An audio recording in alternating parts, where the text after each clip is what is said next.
Hi guys. Tonight we begin with the faint hush of a frosty dawn settling over a medieval cloister.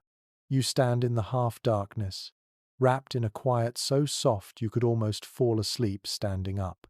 The air is cold enough to prickle your skin, and your breath hangs in front of you like a little cloud that refuses to drift away. If you are used to modern winters with central heating and double glazing, you probably will not survive this kind of chill for more than a few minutes, but for now you simply pull your cloak tighter and step forward on the damp stones.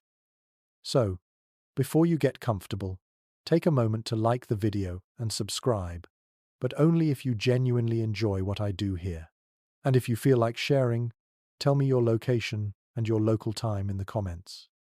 Now, dim the lights, let your shoulders sink just a bit, and come with me. You are in a monastery somewhere in Western Europe. You do not know the exact year, only that it is deep within the medieval period, and it is Christmas morning.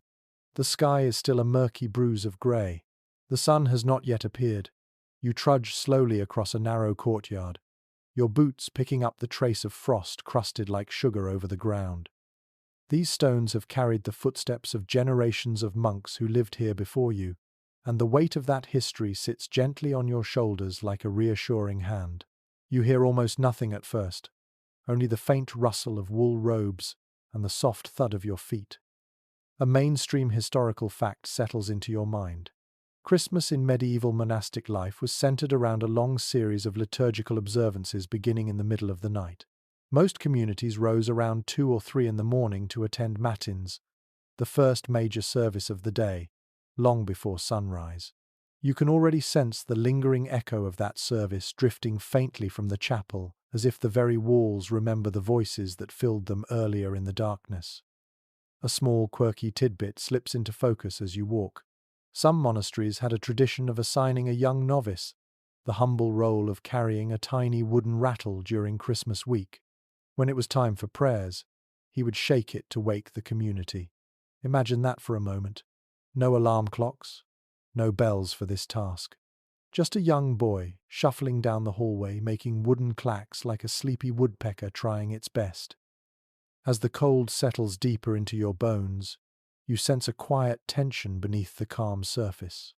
Historians still argue whether the exact structure of Christmas morning in monastic life was uniform across Europe or if it varied significantly from region to region. You feel that uncertainty like a thin mist between your steps and the stones, something you notice but cannot quite hold. You pause beneath a covered walkway where the cloister garden stretches out in a square of bare branches and frozen herbs. The rosemary bushes are stiff with frost, and the mint leaves look like tiny green tongues dipped in glass. Your fingers brush the edge of the wooden railing, and it is so cold it almost aches. In the center of the garden stands a simple stone well. A pale glow from a single lantern reflects off a thin skin of ice across the water.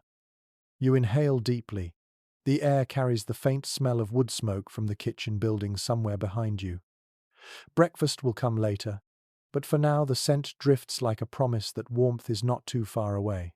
You catch the faint aroma of beeswax too, clinging to your robe from the candles you handled earlier in the night. You move on, letting the calm silence seep into your breathing. You cross beneath an archway where worn icons look down at you. Their colors are faded by time but still vivid enough to stir something in your chest. You blink slowly. You are tired, and you feel that dreamy heaviness in your eyes that comes when you have been awake since before dawn. Every sound seems softened, muted, rounded. A thin wind slips through the cloister, touching your face with icy fingers. Your nose tingles. You adjust your cloak again. You do not hurry. The day ahead will be long, rich, and layered with moments that unfold at their own unhurried rhythm. Your footsteps soon take you toward a side door leading back inside. The wood is old and dark, polished smooth where countless hands have pushed it open. Inside, the stone corridor is warmer, just a little. The torches along the walls flicker with a gentle crackle. You watch the shadows move across the floor, stretching and shrinking like sleepy creatures trying to settle down again. The sound of distant chanting, only a whisper now, hangs in the air like a fading dream. You are moving toward the chapel, where the monks have gathered for the next part of the morning observance. You walk past an alcove where a carved wooden bench sits beneath a small window. The glass is not clear like modern panes. It is thick and warped, a patchwork of uneven shapes that distort the world outside into soft, melted colors. For a moment, the rising dawn beyond the glass looks like a watercolor someone forgot to finish. Your hand glides across the bench as you pass. The wood is smooth and slightly warm from having recently supported someone waiting there.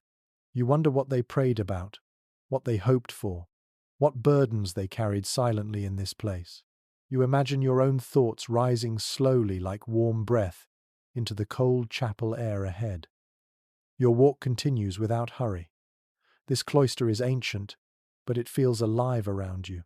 It holds stories in its stones, each whispering gently in the back of your mind. You find comfort in that. The world outside these walls may be turbulent, but here on Christmas morning everything is slowed, softened, and wrapped in stillness. You reach the final hallway before the chapel door. You can feel the shift in atmosphere. The air grows more fragrant, touched with trace amounts of incense that linger like an invisible veil. The chanting has faded completely by now. What remains is anticipation, a quiet vibration beneath your footsteps. You pause for a heartbeat. The moment feels suspended, like the air itself is waiting for you to take the next step. This is the threshold between darkness and light, between the long night prayers and the glowing services that will carry you through Christmas Day. You exhale slowly and feel your breath warm your lips. You reach out. Your fingers touch the cold iron ring of the chapel door handle. You draw in a breath, steady and calm. And then you push the door open. The light waiting inside spills gently across your face. You step through the heavy chapel door and immediately feel the shift from the quiet corridor to a space alive with candlelight. The room glows in soft gold, a warm counterpoint to the icy dawn still waiting outside. You blink slowly as your eyes adjust, taking in the scene with that dreamy, slightly dazed awareness that comes from being awake far earlier than your body prefers. The candles flicker along the stone walls, stretching tall shadows upward as if reaching for the distant vaults above. Their flames move gently, as though breathing with the gathered community. You drift forward and realize you are joining a slow procession already forming. The monks are moving in pairs, each carrying a small candle, shielded by their hands. You fall into step beside them, your own candle warm against your palm. The soft glow spills across your robe, making it look almost golden even though you know it is plain wool. You can feel a slight draft near the floor as the procession starts to move, a soft reminder that the chapel is still waking with the dawn. A mainstream historical fact comes to mind as you settle into the rhythm of the line. Christmas Day, in medieval monastic and parish life, often included several processions, some winding around the church interior, and others circling the courtyard, or even the village. These movements symbolize both unity and the journey toward divine light. You feel connected to that tradition now, your footsteps echoing softly as you follow the group toward the front of the chapel. As the procession inches forward, you catch a tiny, unexpected detail that brings a smile to your face. A quirky tidbit recorded in a few medieval communities noted that sometimes a mischievous novice or overworked sacristan would forget to trim a candle wick properly. When that happened, the flame would sputter wildly or give off a tiny trail of smoke that curled like a confused snake. Right now, you see one such candle ahead of you behaving exactly like that. The monk holding it closes one eye and angles it carefully, hoping it will behave. It does not. It gives a dramatic little puff that makes the monk beside him cough quietly. You look away quickly to keep from smiling too obviously. You continue walking with the slow cadence of the group, and your mind drifts to a lingering question scholars often debate. Historians still argue whether the exact order of the Christmas procession was fixed in every monastic rule, or if the path changed depending on local tradition. You feel that uncertainty hovering like a faint question mark above the heads, moving steadily before you. Maybe the order mattered deeply. Maybe it shifted from year to year depending on who organized it. You cannot know for certain, but the wandering itself feels like part of the experience. The procession curves gently toward the altar. The stone beneath your feet is cold but polished by centuries of footsteps. You feel each step settle your breath into something calm and slow. The air is fragrant with beeswax and a hint of incense, though the heavier clouds of smoke will come later. For now, the chapel carries only a delicate sweetness. You listen to the soundscape around you, the soft shuffle of robes, the almost inaudible flick of a candle being nudged by a draught, the distant scraping of a stool as someone adjusts their position. Everything is quiet, yet alive. You glance toward the side aisles where tiny side chapels glow with their own pools of light. An icon of the Virgin catches your eye. The gold leaf in the halo reflects the candlelight in a way that feels almost liquid, as if it is pulsing gently with the heartbeat of the room. You pass by without stopping, but the image lingers in your thoughts. The procession turns again, this time forming a slow spiral that draws everyone inward. You wonder how many Christmas mornings unfolded in this very path. How many generations of monks and villagers walked the same slow curve. The thought gives you a sense of companionship with people long gone. You feel as if you are borrowing their footsteps for a little while. Your candle warms your hand, and a tiny bead of melted wax rolls down the side. You tilt it slightly to keep the flame steady. You notice how your breath makes the fire tremble when you exhale. The closeness of the monks around you creates a cocoon of warmth, though the chapel itself remains cool enough to send a small shiver up your arms. The sensation wakes you just enough to keep you present. The choir stalls come into view as the procession moves past them, and you glimpse where the monks had gathered earlier in the night for matins. The wooden seats are carved with simple patterns, smoothed by countless hours of use. The high backs loom like silent guardians. You imagine how the music must have resonated through this space only a short while ago, rising and falling like waves in the dark. A faint tapping catches your ear. You turn your head slightly and notice an older monk tapping his candle holder against his palm, just barely, as if thinking through some silent prayer. His eyes are half closed, his posture calm. You admire the serenity in his expression. It reminds you that for many of these men, Christmas morning was not a holiday break, but the culmination of weeks of fasting, contemplation, and liturgical preparation. The procession reaches the altar rail at last, and the line slows almost to a standstill. The altar glows in soft brilliance, illuminated by larger candles and a small cluster of festive greenery. Holly, ivy, and possibly a sprig of juniper rest at the base, placed earlier by someone with a gentle hand. These plants carry symbolic meaning in medieval lore, but right now they simply look beautiful in the golden light. You inch forward, and the chant begins behind you. The sound starts as a low hum, almost too soft to notice. Then it grows in layers, voices blending like warm honey drizzled slowly over stone. The Latin words are simple, steady, familiar to everyone here. The notes wrap around you, filling spaces in your chest you did not realize were empty. The warmth of the candle, the softness of the chant, the glow of the altar, the slow movement of your own body creates a sense of drifting. You feel caught between wakefulness and a kind of sacred drowsiness, perfect for a day that will unfold with gentle rituals. As the line begins to disperse along the benches near the front, you find your place and lower yourself onto the wooden seat. The wood is cool at first, then warms quickly beneath you. You rest your candle in a small iron holder attached to the bench and watch the flames settle into a steady glow. You sigh quietly. Your breath mixes with the soft chorus of voices around you. Christmas morning in this medieval chapel feels both ancient and immediate, both distant and vividly present. You sit with that feeling, letting it sink into your muscles as the candles continue to flicker, steady and patient, waiting for the next stage of the day to begin. You sit quietly as the final notes of the chant dissolve into the warm hush of the chapel. The candles sway slightly, almost as if nodding in approval, and the monks shift in their seats with the softest rustling of wool. Your eyes feel heavy in that pleasant, floating way that arrives after long hours awake in the cold. Yet there is something grounding in the stillness around you. You let your breath settle and listen to the faint hum of life inside these ancient stones. The pre-dawn darkness still presses against the chapel windows, but inside, the light wraps you gently.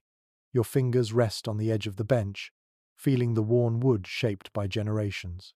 This moment feels suspended, like you are balancing between night and morning, silence and celebration.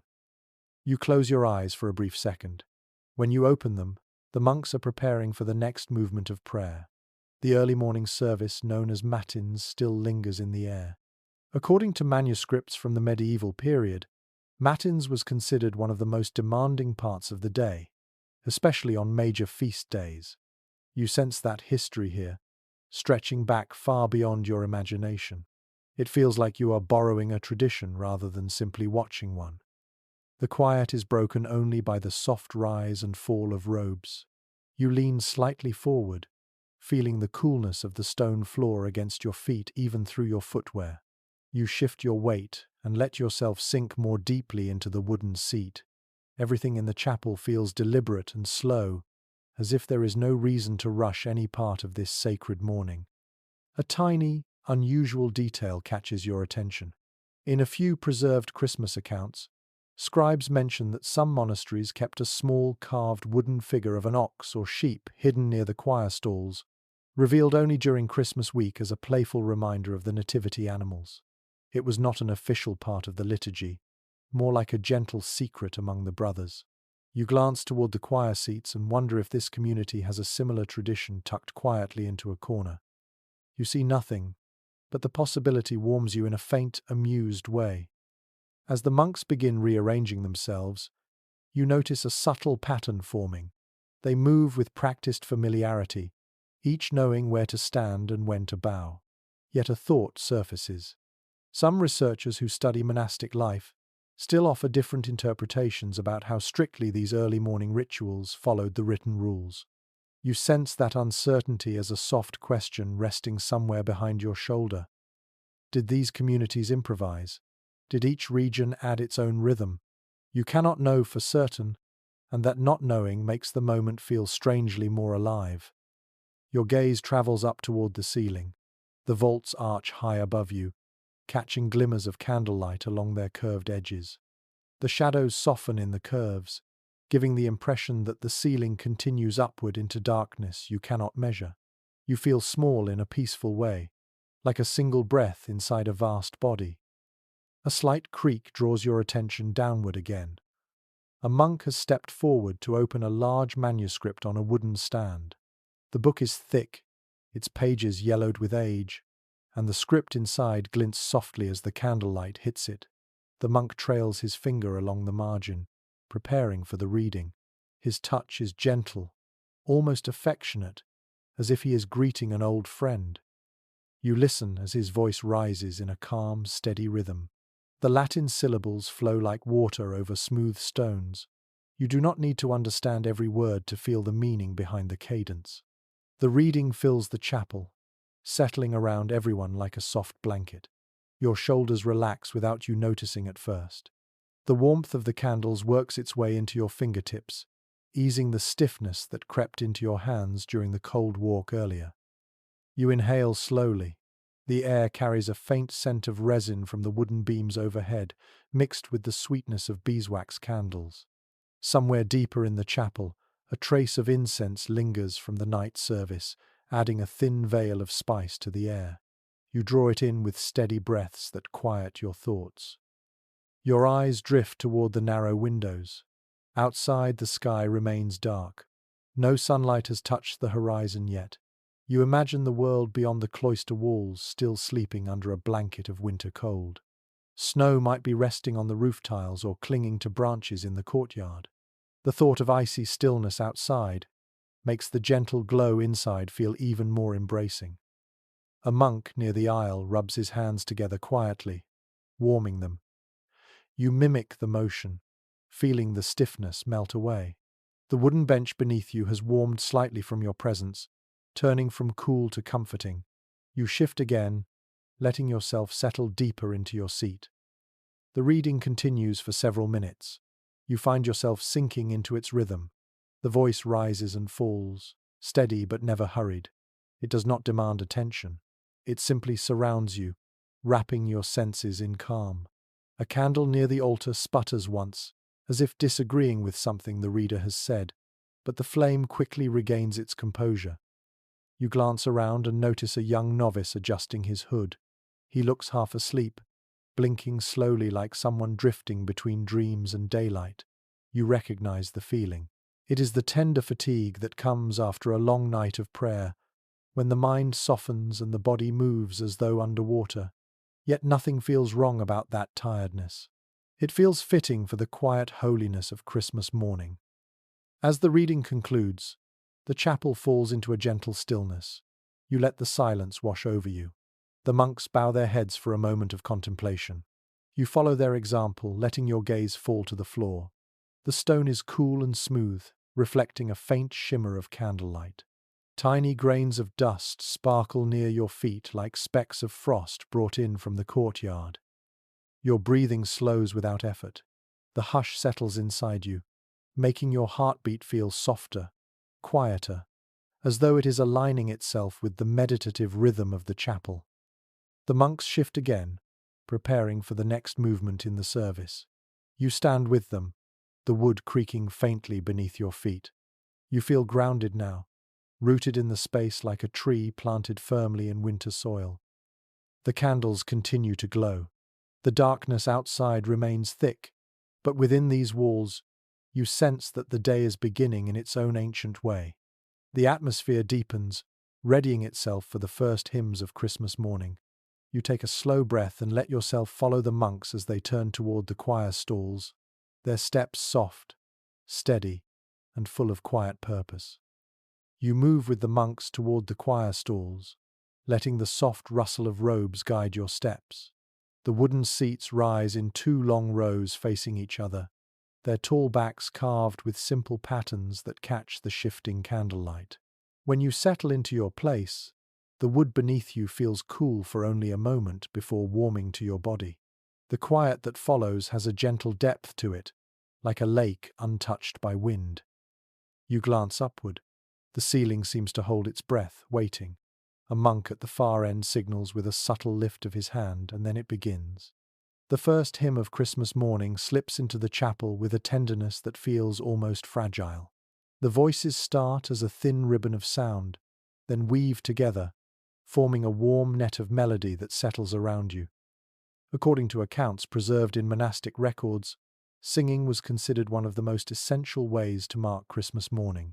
The music was not meant to dazzle but to center the community, to steady the spirit after hours of night prayer. You can feel that intention now, vibrating softly through your bones. The notes are not loud. They rise like breath made visible. You straighten your posture slightly as the chant grows. The melody moves with deliberate pacing, each phrase stretching just long enough to encourage slow breathing. You let your lungs follow the rhythm. Inhale with the rise, exhale with the fall. It feels like the chapel itself is teaching you how to breathe more gently. A tiny, amusing detail slips into your awareness. Tucked in the margin of one medieval choir book is a scribbled note complaining that Brother Gerard sang too loudly during feast days. The remark is written in cramped handwriting, almost hidden between the lines of music. As you listen now, you wonder whether someone behind you is a little too enthusiastic with their voice. There is certainly one singer whose notes rise with an extra flourish, though it sounds more endearing than disruptive. You imagine the scribe who left that complaint centuries ago would shake his head fondly. As the hymn continues, your attention drifts into the rich layering of sound. The men on the left side deliver a deep, resonant foundation. The monks opposite them add a higher thread, almost delicate enough to float. Together they form something woven rather than simply sung. It vibrates along the wooden choir stalls, across the stone floor, and into your chest. Your thoughts wander briefly to a question that still puzzles those who study medieval music. Some specialists examining old manuscripts often reach different conclusions about how the earliest Christmas melodies should be interpreted. Not every notation is clear. Some symbols appear in one region, but not another. Even the pace of the chant can be debated. You feel that uncertainty hovering like a soft cloud above the notes, an invisible companion to the harmony filling the air. The candles along the aisles sway lightly as a draught whispers through the chapel. Their trembling creates tiny halos that shimmer on the carved wood. You watch a mote of dust drift lazily in the warm glow, turning slowly like a feather falling through a dream. Your eyelids grow heavier as the music wraps around you. You are not tired in an unpleasant way. It is the kind of drowsiness that feels earned, the kind that makes your shoulders soften without you noticing. A monk near the front lifts a psalter, the leather cover glossy from years of handling. He turns the pages with measured care, as though each leaf might whisper if he moved too quickly. The script inside is precise, black ink on pale parchment, with small illuminated letters bright in red and green. You feel a small tug of admiration. Someone long ago devoted hours to creating those letters, unaware that many centuries later you would be gazing at their careful work. Your ears tune back to the music. The hymn takes on a gentle rising pattern now, a shape that feels like dawn approaching behind a hill. The sky outside is still dark, but you sense that light is gathering somewhere beyond the stone. The music grows a touch fuller, as though preparing the chapel for the moment when the first rays will meet the candles. You shift your weight slightly. Your hands rest in your lap, fingers relaxed. The bench beneath you creaks faintly as someone nearby adjusts their posture. The small sounds in the gaps between the singing remind you that this is not a performance. It is a living practice, woven with imperfections, quiet breaths, and the steady presence of real human bodies. The hymn softens again. The voices taper off like a tide easing back from shore. When the final note fades, the stillness that follows feels deeper than before. You can almost hear the warmth of the candles holding the space together. You close your eyes briefly. The afterglow of the melody lingers behind your eyelids, vibrating with a soft warmth that eases the tightness in your shoulders. You feel grounded and light at the same time, a mixture that only sacred music seems able to produce. When you open your eyes, the monks are preparing for the next short chant. You sense that the chapel is slowly filling with anticipation, though no one rushes. Christmas morning moves at a pace that encourages reflection rather than excitement. The rituals unfold like petals opening in slow motion. Your gaze shifts to the window again. The sky remains dark, but a hint of grey suggests that dawn is inching closer. You imagine the frosty courtyard outside beginning to gather the first whisper of light. You picture your own breath in that cold air, drifting upward in a thin trail that disappears long before reaching the roof beams. Returning your focus to the choir, you feel the warmth of community surrounding you even without direct contact. Everyone here has risen in the dark, shared the same cold, the same long night of prayer, and now the same gentle music. You sense that togetherness settling on your skin like a soft shawl. The monks rise once more. You stand with them, your legs slightly stiff before relaxing again. The next part of the service is about to begin, guiding you deeper into the unfolding of Christmas morning. The quiet glow of the candles seems to brighten a fraction, and the atmosphere deepens, carrying you onward with its calm certainty. You let out a slow breath, ready to follow the day's rhythm wherever it leads. You remain standing as the monks shift gently into a new formation, their robes brushing softly against the wooden stalls. The air has grown warmer from the combined breath of everyone gathered, yet a thin thread of winter chill still clings near the floor. You feel it through your boots like a reminder of the world waiting outside. Then a small motion at the altar catches your eye. A thurible is lifted by careful hands, its chains swinging with quiet precision, and the first hint of incense curls upward in a delicate ribbon. The scent reaches you slowly, like a secret whispered across the chapel. It is sweet without being sharp, warm without being heavy. The fragrance settles in the air with a faint shimmer visible in the candle glow. You draw a soft breath, letting the aroma weave its way through your senses. It makes the cold corners of your mind feel warmer, like a door opening into a gentler room. In writings from the medieval period, incense was often described as a symbol of prayers rising toward heaven. Monks valued its ability to soften the mood of a space and shift the mind into contemplation. You sense that intention now. The fragrance steadies your breathing and anchors your attention. You follow the movement of the thurible as the monk swings it in slow arcs, leaving trails of pale smoke that twist like strands of silk.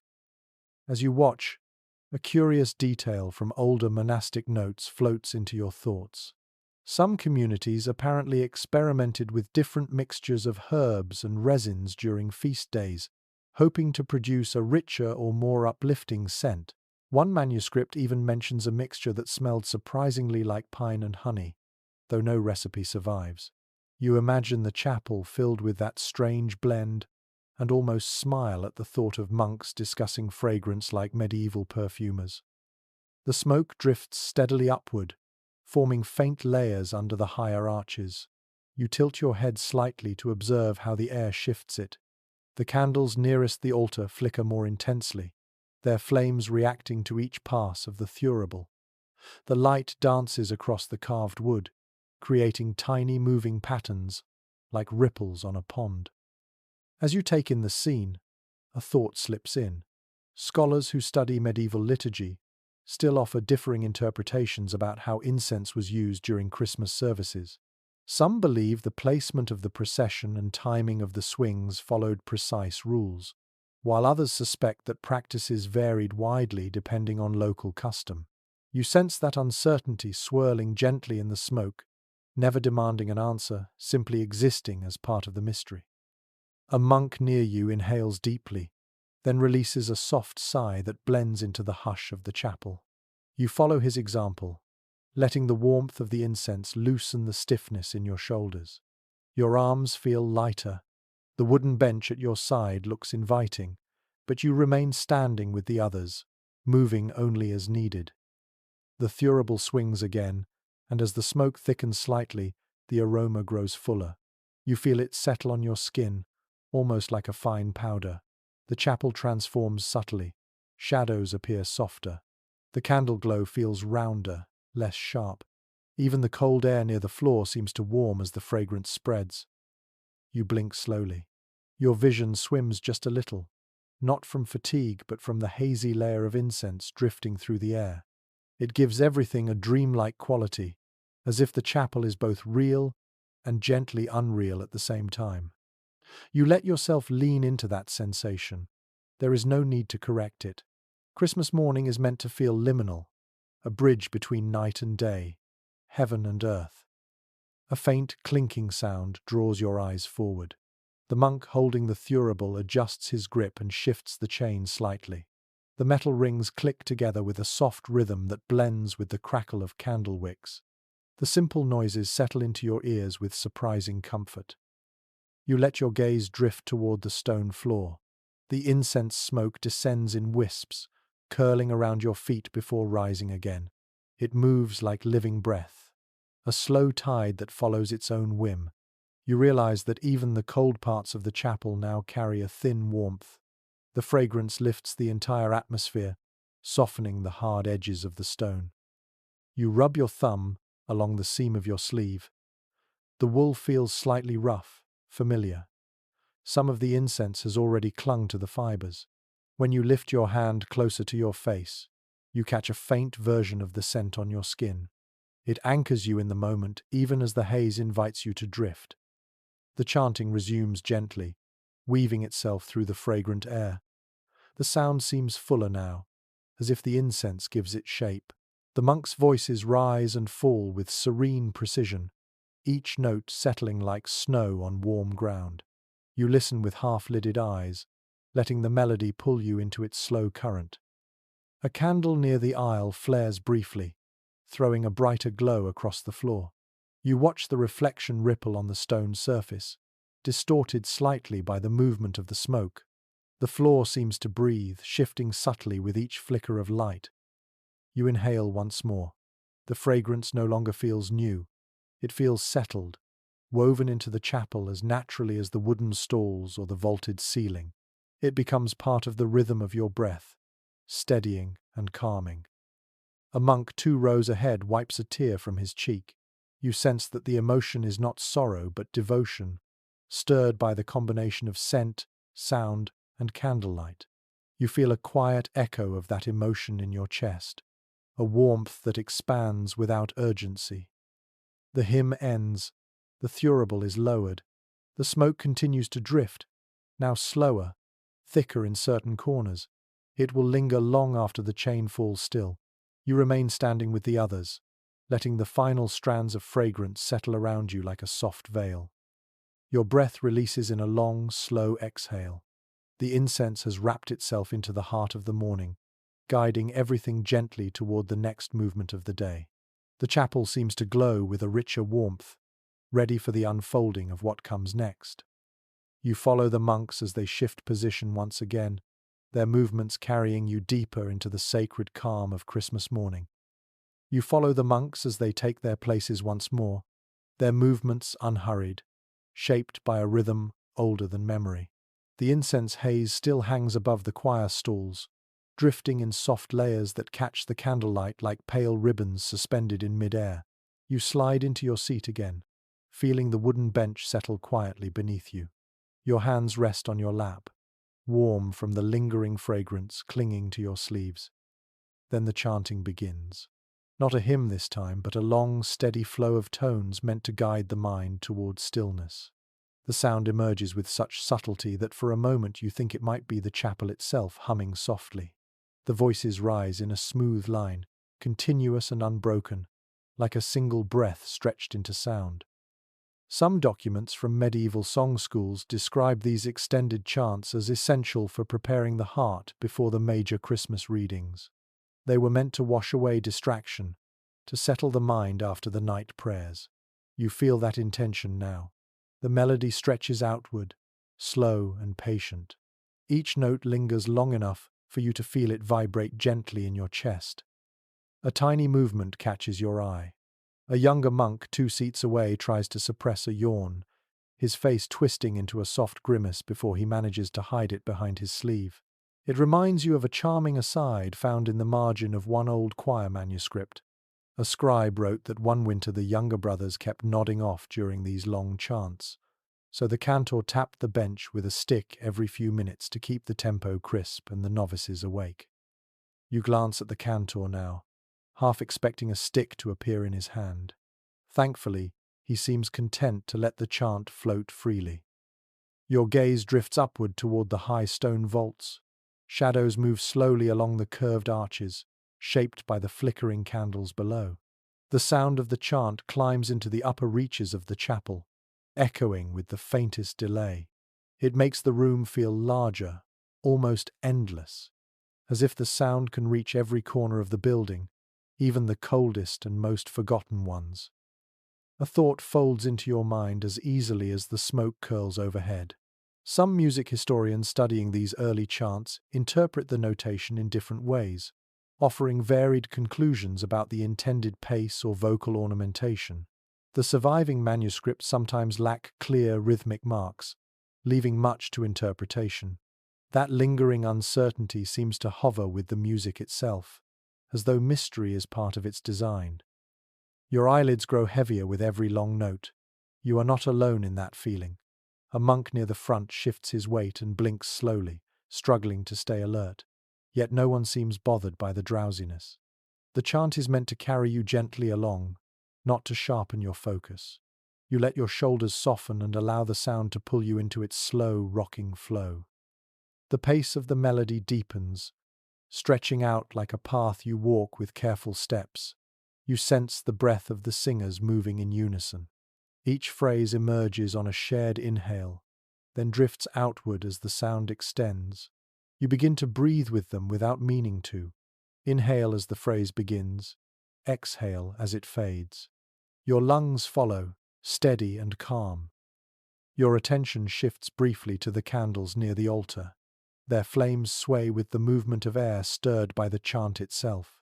It is strange how sound can shape space this way, as if the vibration nudges the flames gently. The light trembles over the carved wood of the altar, creating tiny waves that ripple across the surface. You lift one hand and let your fingers relax, feeling the warmth of the candlelight on your skin. The chapel has grown noticeably brighter. Even the corners once swallowed in shadow now carry a faint glow from the layered reflection of flame on stone. The incense haze amplifies that glow, scattering it in soft halos. The chant shifts again, this time dipping lower in tone. The deeper notes resonate in the wooden stalls, creating a subtle vibration beneath your feet. It feels like the stones themselves are humming. You let the sensation settle into your bones. The cold you carried from the courtyard has almost completely faded. A faint cough echoes from somewhere behind you, followed by a short rustle of robes. It blends naturally into the soundscape, becoming another thread in the tapestry of the morning. Nothing interrupts the chant. Nothing breaks its long, steady line. You lean slightly forward, elbows resting lightly on your thighs. Your eyes drift half-closed. The chanting has entered that hypnotic phase where time seems to stretch. The notes slow your thoughts, smoothing them until they no longer jump from one idea to another. Instead, they drift like leaves carried on a gentle current. The music thickens slightly as more voices join. It becomes a fuller body of sound, wrapped in warmth. You feel it in your spine, your throat, even your fingertips.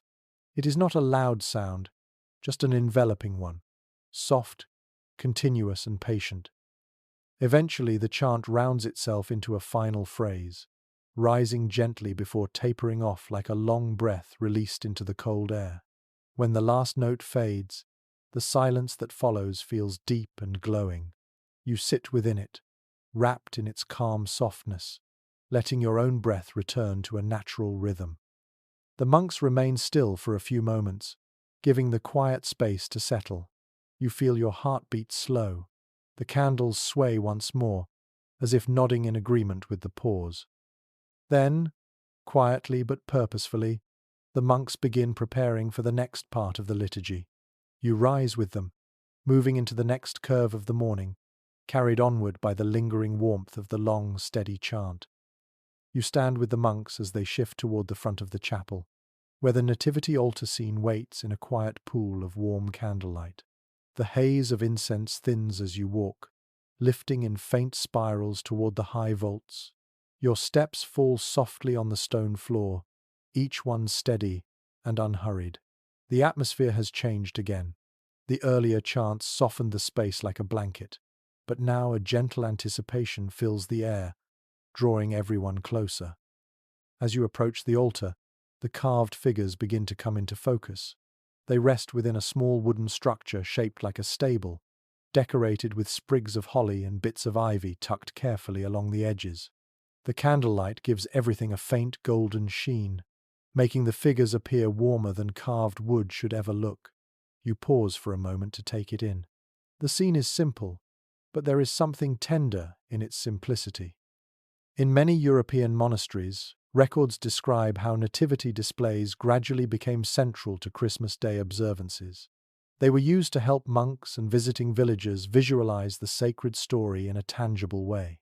You sense that intention here. Even though the figures are small, the scene pulls your attention gently inward. You step a little closer, feeling the warmth of the candles on your face. A faint smile tugs at your lips when you notice one small detail.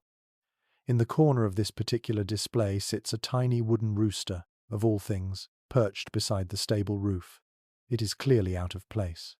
Yet in a few scattered notes from medieval households and parish churches, there are mentions of extra animals sneaking into nativity scenes, sometimes carved as a joke by the artisan or placed by someone with a playful spirit.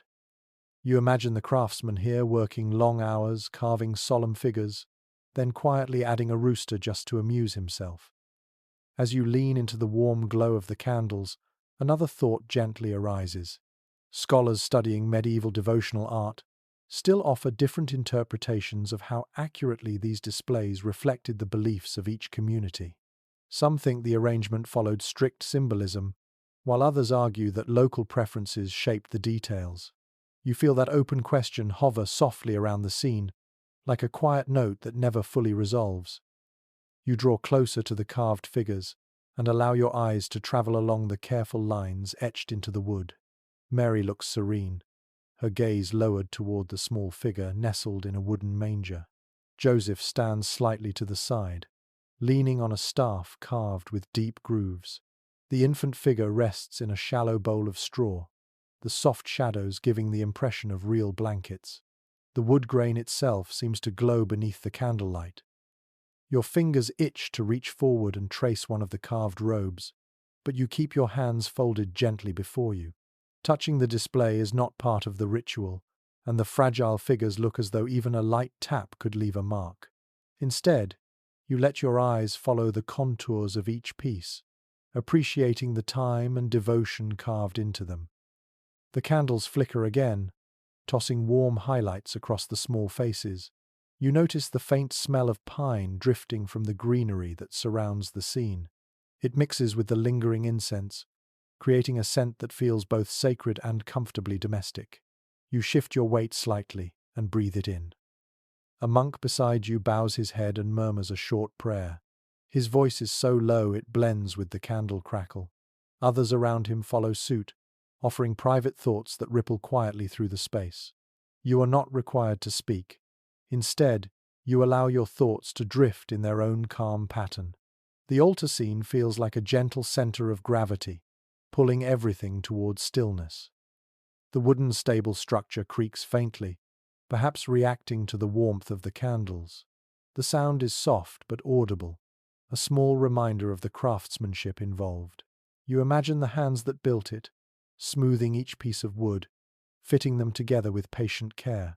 You picture the artisan leaning close to carve the folds of Mary's robe or the tilt of Joseph's head, breathing warm air onto cold wood during winter work. Your gaze drifts toward the animals in the scene. The ox is thick-bodied and steady, its carved nostrils flaring slightly as if drawing in breath. The donkey looks gentle, its head lowered in a pose that suggests quiet patience. A thin line of paint, perhaps once bright, still clings to the ridge of its back. Time has worn the colors away, but enough remains to hint at the vividness these figures once carried. You kneel slowly with the monks around you, the stone cool beneath your knees. You rest your hands lightly on your thighs, feeling the weight of the moment settle on your shoulders in a soft, comforting way. The candles cast a glowing circle around the scene, leaving the corners of the chapel dim and distant. In this small space of warm light, time feels suspended. The monks begin a soft chant, barely louder than a whisper. Their voices blend into a delicate hum that surrounds the altar scene without overwhelming it. The melody is simple, rising only slightly before falling again, like a peaceful sigh.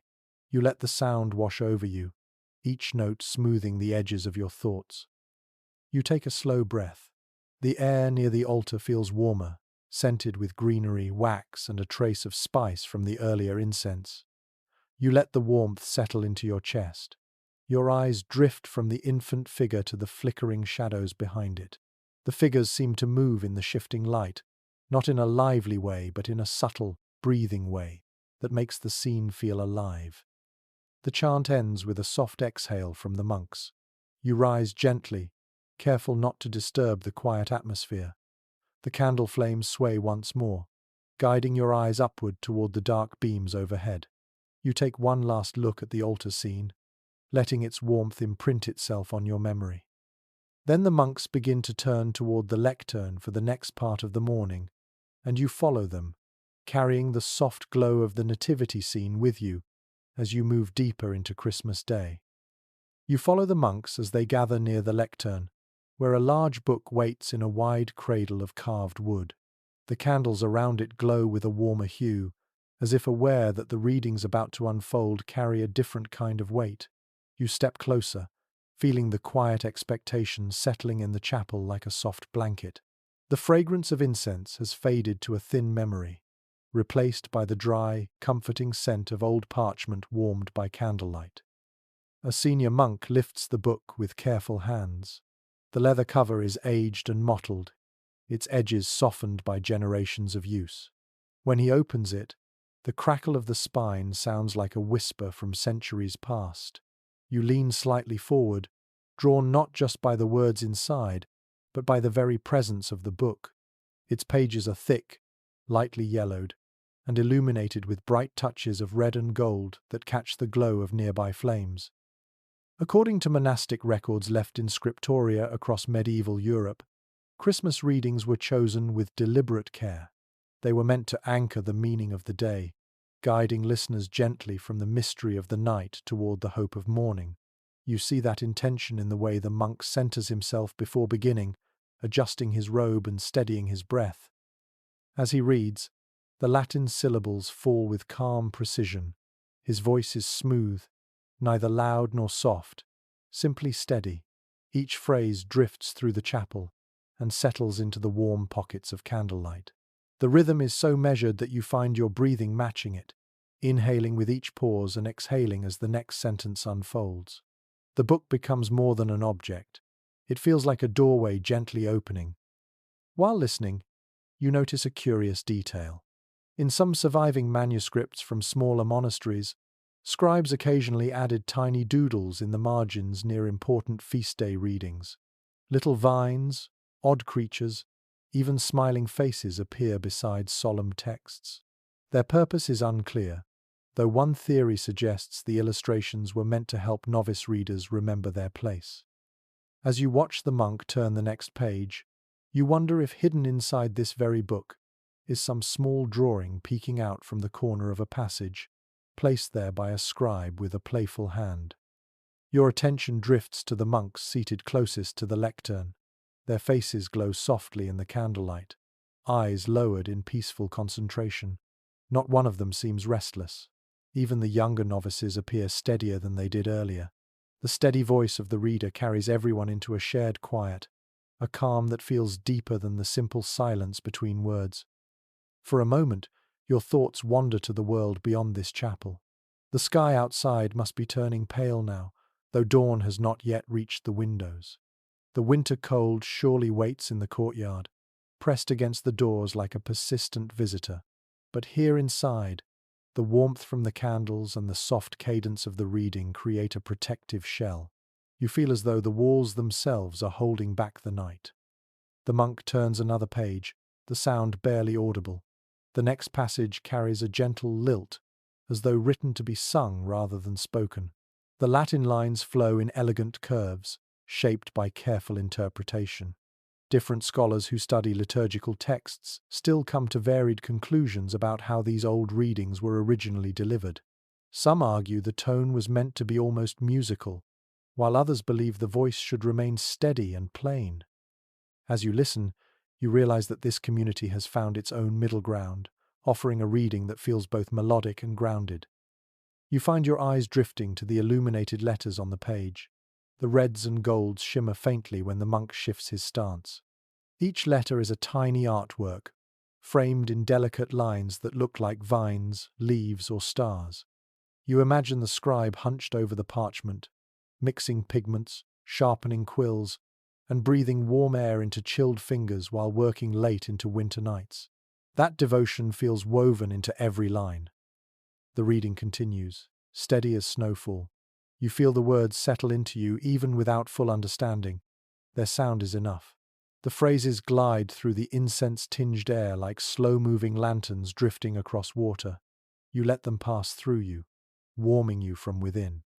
The monk pauses briefly, adjusting his grip on the lectern. A small cough echoes from someone in the choir stalls, followed by a whispered apology that fades almost instantly. You smile faintly.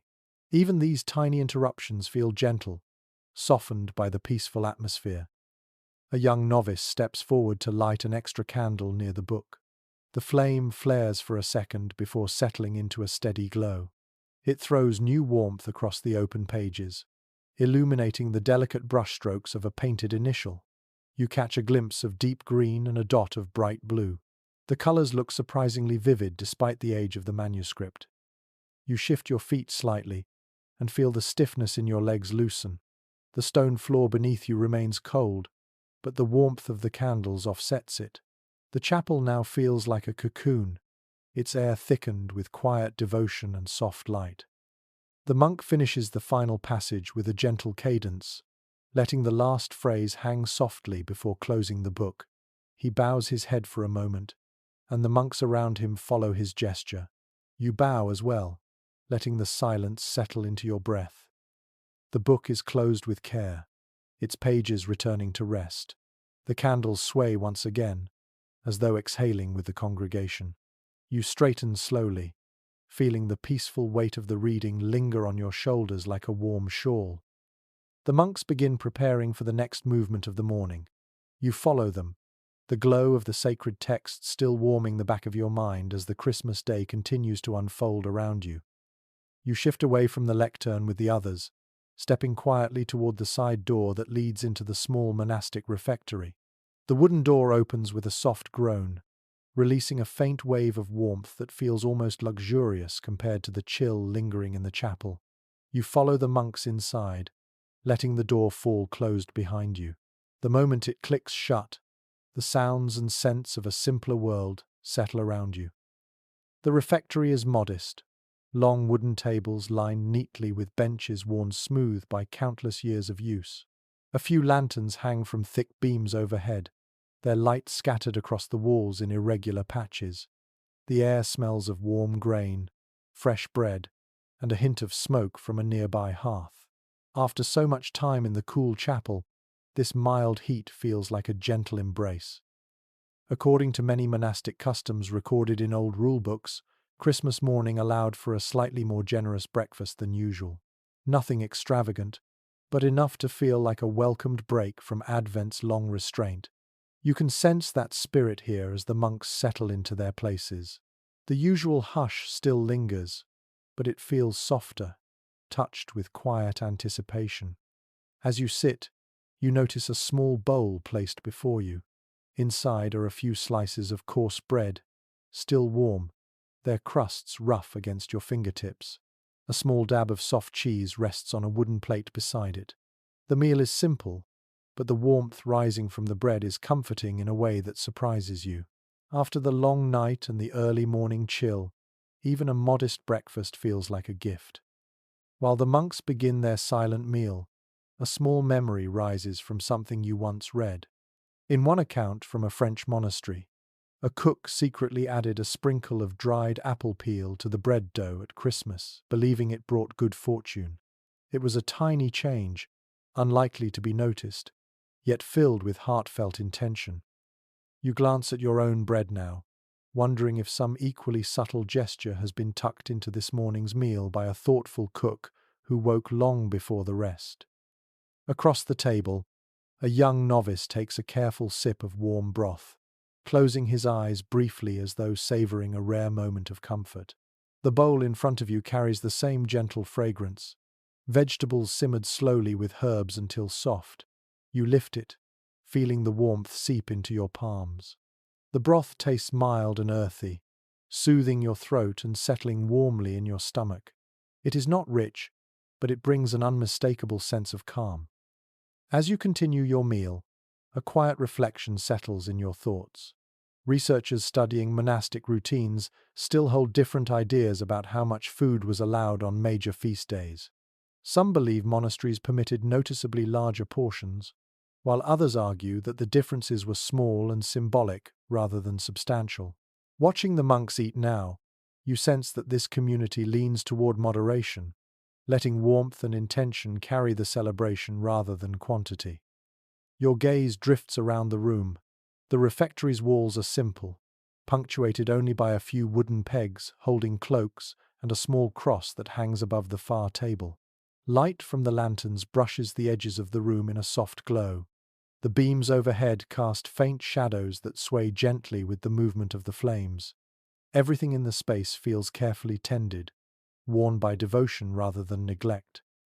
The monks eat slowly, taking quiet breaths between each bite. No one rushes. The pace feels perfectly in tune with the morning, calm yet purposeful. You tear another piece of bread, the crust crisp beneath your fingers. Steam escapes from the soft interior, carrying the faint scent of grain that reminds you of drying fields in late summer. You take a bite, and the warmth spreads gently across your tongue. A slight clatter draws your attention.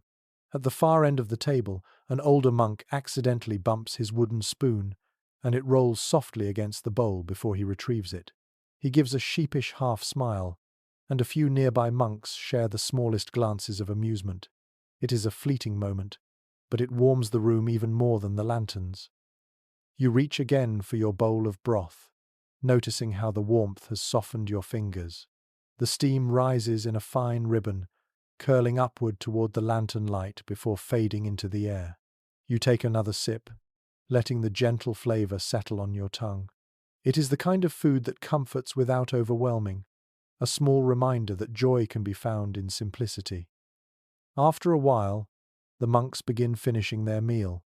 A few run their fingers over the table's worn edges, feeling the familiar grooves left by decades of breakfasts just like this. You trace a similar groove with your thumb, surprised by how grounding the gesture feels. It is as if the wood itself remembers the hands that rested here before yours. As the bowls are gathered and the candles shift their glow across the benches, you feel a sense of quiet fullness, not from the amount of food, but from the warmth and calm that surround the meal. The refectory holds a certain kind of peace, one shaped by humble nourishment and shared silence. When the monk at the head of the table rises, everyone follows. You stand with the others, your body refreshed in a subtle, steady way. The simple breakfast has completed its task. It has warmed you, woken you gently, and tied you into the soft rhythm of Christmas morning. You walk with the monks toward the doorway again, ready to return to the wider world of the celebration. The air outside the refectory feels cooler but no longer cold enough to bite. You inhale once, deeply, feeling the last traces of warm broth still lingering in your chest. The next stage of the day beckons quietly, waiting beyond the chapel walls. You step out of the refectory and feel the cooler air of the hallway wrap itself gently around you. It is no longer the sharp cold of pre-dawn but a milder breath of winter, softened by the lingering warmth of breakfast. The monks file ahead, their footsteps quiet on the stone. You follow them toward a small side door that leads out of the monastery and into the village beyond. The hinges creak softly as the door opens, inviting a sliver of pale morning light inside. When you step through, the contrast surprises you. The world outside feels wider, livelier, touched with the promise of a day just beginning. Frost glitters on the ground like crushed glass scattered across the earth. Thin lines of smoke rise from distant chimneys, curling into the brightening sky. You pull your cloak closer around your shoulders as a gentle breeze brushes your cheek. The cold here is honest, but not unfriendly. According to records from many European regions, monks often walked into nearby villages on Christmas morning to participate in or observe parish celebrations. The monastic and lay worlds met more closely on feast days. You feel that merging now as you step farther from the cloister walls. The village sits only a short walk away, its rooftops clustered like huddled sheep beneath the winter sun. As you approach the first cottages, something catches your attention. A small carved wreath hangs on a door, its wooden leaves painted in fading greens. It is simple, but charming. In a few parish chronicles, there are mentions of villagers crafting festive decorations from scraps of wood or leftover cloth when greenery was scarce. You imagine the hands that shaped this little wreath, perhaps working by the dim glow of a hearth late at night. The path curves gently between low stone fences dusted with frost. You walk slowly, savoring the crisp air. Somewhere nearby, a rooster crows with stubborn enthusiasm, as if determined to prove that it is still the herald of morning, even on a sacred day. A faint trail of footprints marks the snow along the road, evidence of early risers heading toward the parish church hours before you arrived. A question floats into your thoughts as you near the heart of the village. Those who study medieval parish customs still hold different opinions on how closely communities followed formal liturgical guidelines. Some argue that villagers blended official practices with local traditions, while others suggest that even in the smallest parishes the rituals were carefully structured. You feel that gentle uncertainty as you walk, noticing the varied decorations on each home and the different ways people prepare themselves for celebration. As you continue, the sounds of the village grow clearer. Soft voices drift from open doorways. Someone laughs. A child hums a tune while trying to tie a small string of berries around a fence post. You offer a small smile as you pass, and the child pauses to stare in awe at your cloak before returning to the important work of decorating. Ahead, a woman in a wool shawl sweeps the thin frost from her doorstep. She pauses, looks up, and offers you a polite nod. Her cheeks are flushed from the cold. On the other side of the path, an elderly man places a handful of hay outside his door, perhaps for passing animals, or simply as a gesture of generosity on a holy morning. These small acts form a quiet tapestry of preparation. You walk farther into the village square where the activity gathers more noticeably. The air is filled with the soft clatter of wooden pails, the murmur of voices, and the faint whiff of smoke drifting from fresh fires. People move with gentle purpose, bundling children into cloaks, adjusting scarves, and greeting neighbours with sleepy smiles.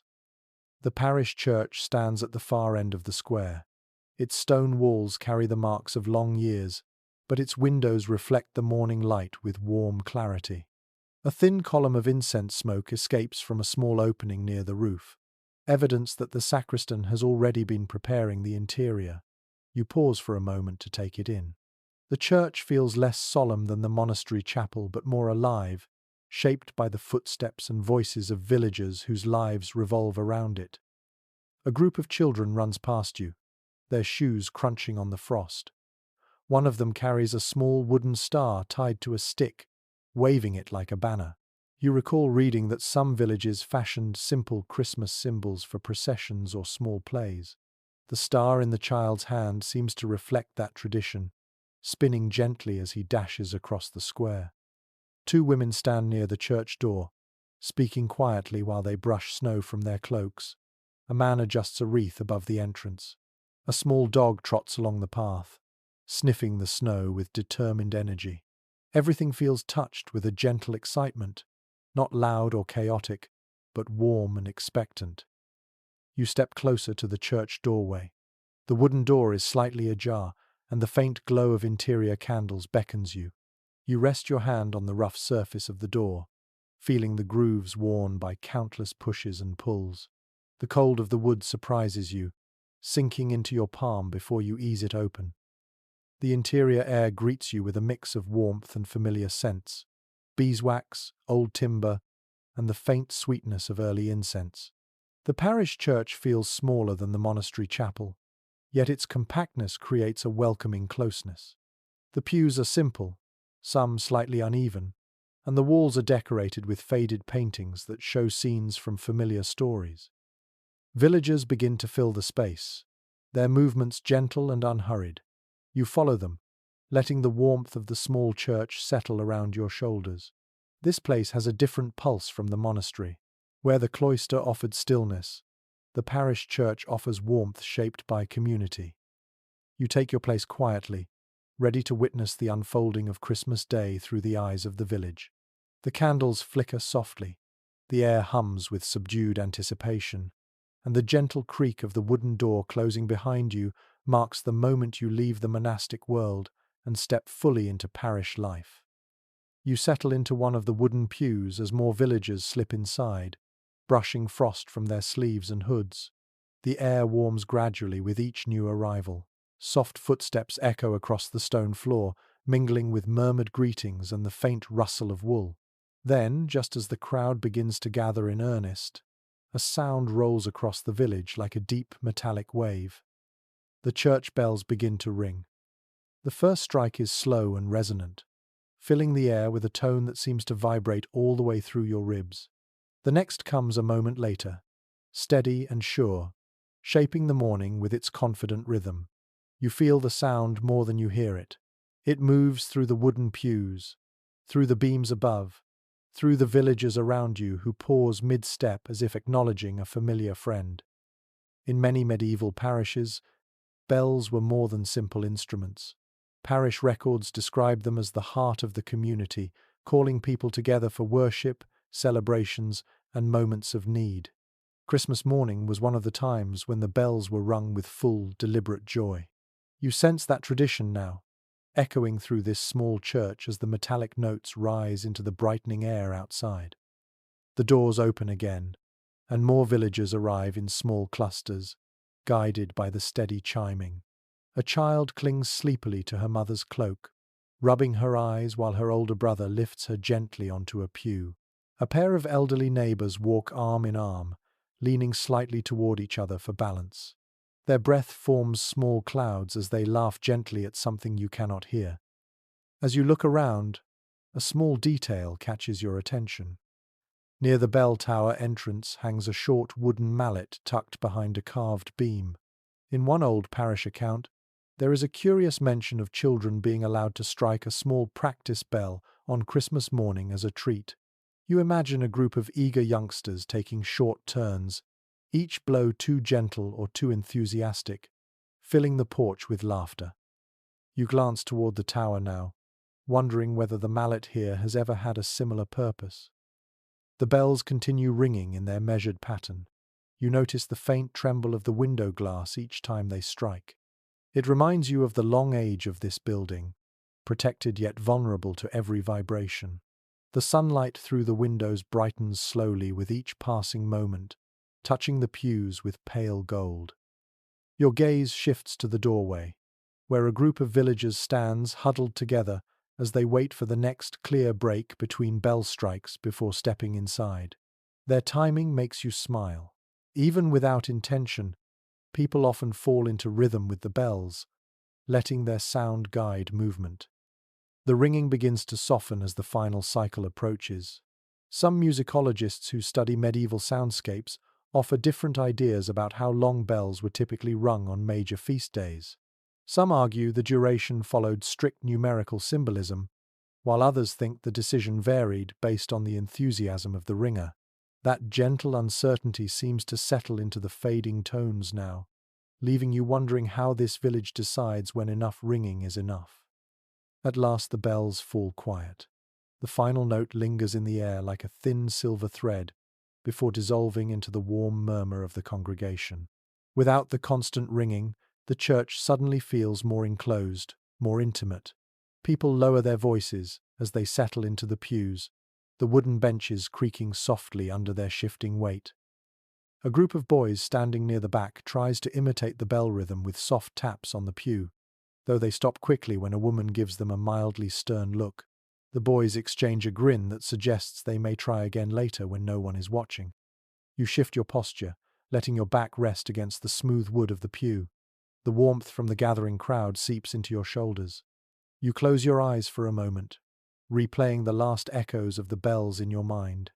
Their sound has shaped the mood of the church, pulling everyone into a shared awareness of the morning. When you open your eyes again, you notice the sacristan near the front adjusting the candles along the altar rail. He moves with calm precision, ensuring each flame stands straight and steady. The candles reflect softly in his eyes as he works. The altar cloth beneath them carries embroidered patterns of stars and vines, worn but still bright enough to catch your attention. Behind you, the heavy door closes again with a muted thud. A brief draught sweeps through the aisle, stirring a few strands of incense left from earlier preparations. The faint scent reaches you, mingling with the breath of winter still clinging to villagers' cloaks. A mother gently hushes her small child. The child nestles into her side, comforted by the familiar sound. An older man with a lined face leans slightly forward, clasping his hands over the top of his cane as he listens to the quiet murmurs around him. Two teenagers adjust their hoods, trying their best to appear solemn.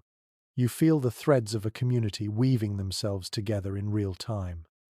Outside, you can still sense the last shimmer of bells reverberating across the village square. The air feels changed by them, as if the chimes brushed a soft glow across every rooftop. The parish church seems to breathe more deeply now, settled after calling its people home. Your attention shifts toward the front as the priest steps out from a small side door. His robes carry the faint wrinkle of careful storage, and his face holds the calm expression of someone who has performed this ritual many times. He glances across the congregation, his eyes warm and welcoming. The bells have done their work. The village has gathered. Christmas morning in the parish is ready to begin. You feel a gentle anticipation settle in your chest. The hush that follows the bells is rich and full, like the pause between breaths that makes the next inhale feel deeper. You rest your hands on your lap, letting your shoulders loosen into the warm wood behind you. The candles glow, the murmurs soften. The morning light climbs the windows inch by inch. You inhale slowly, letting the peace of the moment settle like soft snow in your mind. The next part of the celebration is waiting quietly, ready to unfold. You shift slightly on the pew as the villagers settle into their places, the murmurs fading into a warm hush. The church is full now, filled with winter breath, wool cloaks, and the soft shuffle of boots against stone. A subtle glow spreads across the room as more candles are lit near the windows, creating a gentle shimmer along the wooden beams. You let your gaze wander. Everywhere you look, faces carry a quiet brightness, as though the morning has softened everyone's expression. Someone nearby leans forward to whisper a greeting to an older neighbor. The reply is a hushed laugh, brief and kind. Across the aisle, two children try to sit still, failing only slightly as they swing their feet in nervous anticipation. The cold that clung to their cloaks has already begun to fade, replaced by the warmth of shared space. You breathe deeply, taking in the scents around you. Wool warmed by body heat, pine from a few small branches tucked near the altar, and the faint sweetness of beeswax candles. According to various parish descriptions preserved in regional archives, Christmas morning often brought villagers together in larger numbers than most feast days. It was one of the few times when nearly every household made the effort to attend, no matter how cold the winter or how long the walk. You sense that tradition here in the packed pews, where even latecomers squeeze gently into narrow spaces without complaint. A quiet detail suddenly draws your attention. On the window ledge nearest you sits a tiny wooden figure of a cat. It looks carefully carved yet strangely out of place. In a handful of old notes from rural churches, there are mentions of parishioners leaving small carved animals as offerings or decorations during winter feasts. The idea likely had no official approval, yet these objects often remained in the church until someone tidied them away weeks later. You wonder who placed this small cat here, and why. Its tiny painted eyes stare into the aisle with an expression that could either be curiosity or boredom. Your thoughts drift gently as the priest moves toward the front of the church. He raises a hand in a welcoming gesture, and the room falls gradually into stillness. The collective hush feels like a soft wave settling into shore. The villagers straighten their posture. You shift your shoulders back, letting the calm settle into your spine. A soft clearing of a throat echoes behind you. In that moment of quiet, you catch another thought.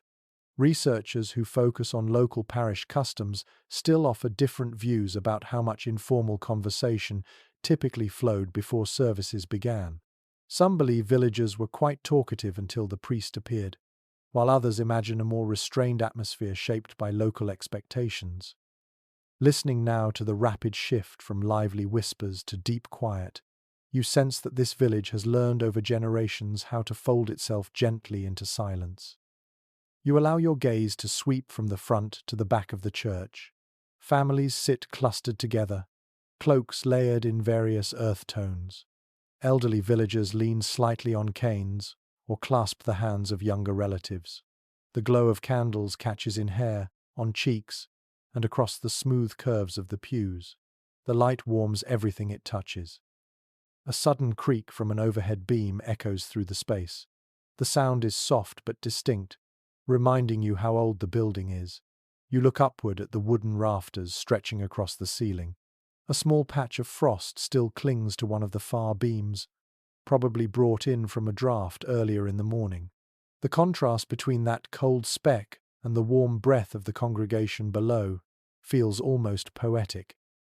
A young boy near the back shifts nervously. adjusting his scarf several times before finally looking straight ahead. His mother rests a steadying hand on his shoulder.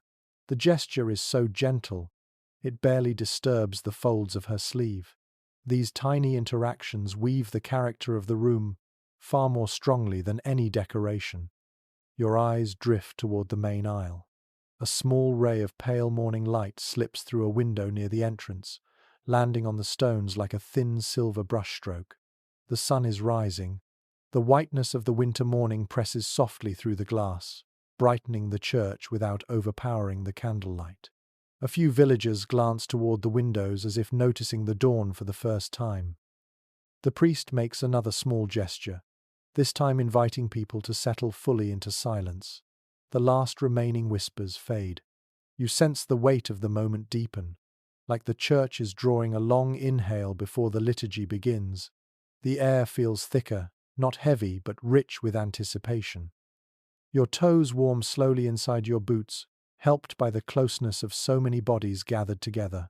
The wooden pew beneath you creaks gently, shaped by countless mornings just like this. You press your fingers lightly against the smooth surface, feeling the familiar grooves worn over time. The warmth of your palm spreads into the wood. A tiny sound snaps your attention for a moment, the flick of a candle wick adjusting itself. The flame crackles softly, sending a small burst of golden light upward. You watch the tiny movement with disproportionate fascination. It feels like even the candles are preparing for something important. Two teenage boys seated not far from you try very hard to appear composed. One straightens his cloak, the other smooths his hair. A third gives a whisper of laughter before catching himself and lowering his gaze. Their nervousness is endearing, softened by the morning's calm. As the silence stretches, you feel your breathing deepen. The room's gentle warmth settles into your shoulders. Your mind slows to the rhythm of the quiet. The villagers around you sit in thoughtful stillness. You sense the weight of their hopes, worries, and memories settling beside them like invisible companions. Another faint creak from the rafters echoes overhead, though this one feels softer, almost like a reassuring murmur from the old building itself. The church has seen many Christmas mornings, and you suspect it holds them all quietly in its beams. At last, the priest lifts his head, drawing every eye toward the front. His presence is steady, familiar. The stillness deepens. The morning is ready to open fully. You exhale slowly, letting the shared quiet wrap around you like a heavy wool blanket. There is warmth in it. There is expectation in it. And somewhere beneath both, there is a gentle invitation for whatever comes next. The villagers settle. The candles glow. The winter light rises. Your breath softens, preparing you for the next unfolding moment of Christmas Day. You shift your weight slightly on the pew as the priest steps forward, drawing the room's attention with nothing more than a calm breath and a steady presence. The villagers straighten subtly, hands folding, backs lifting, eyes settling on him. The candles at the front seem to quiet themselves too, their flames standing taller as though listening. The church feels warmer now, shaped by the shared focus drifting gently through the air.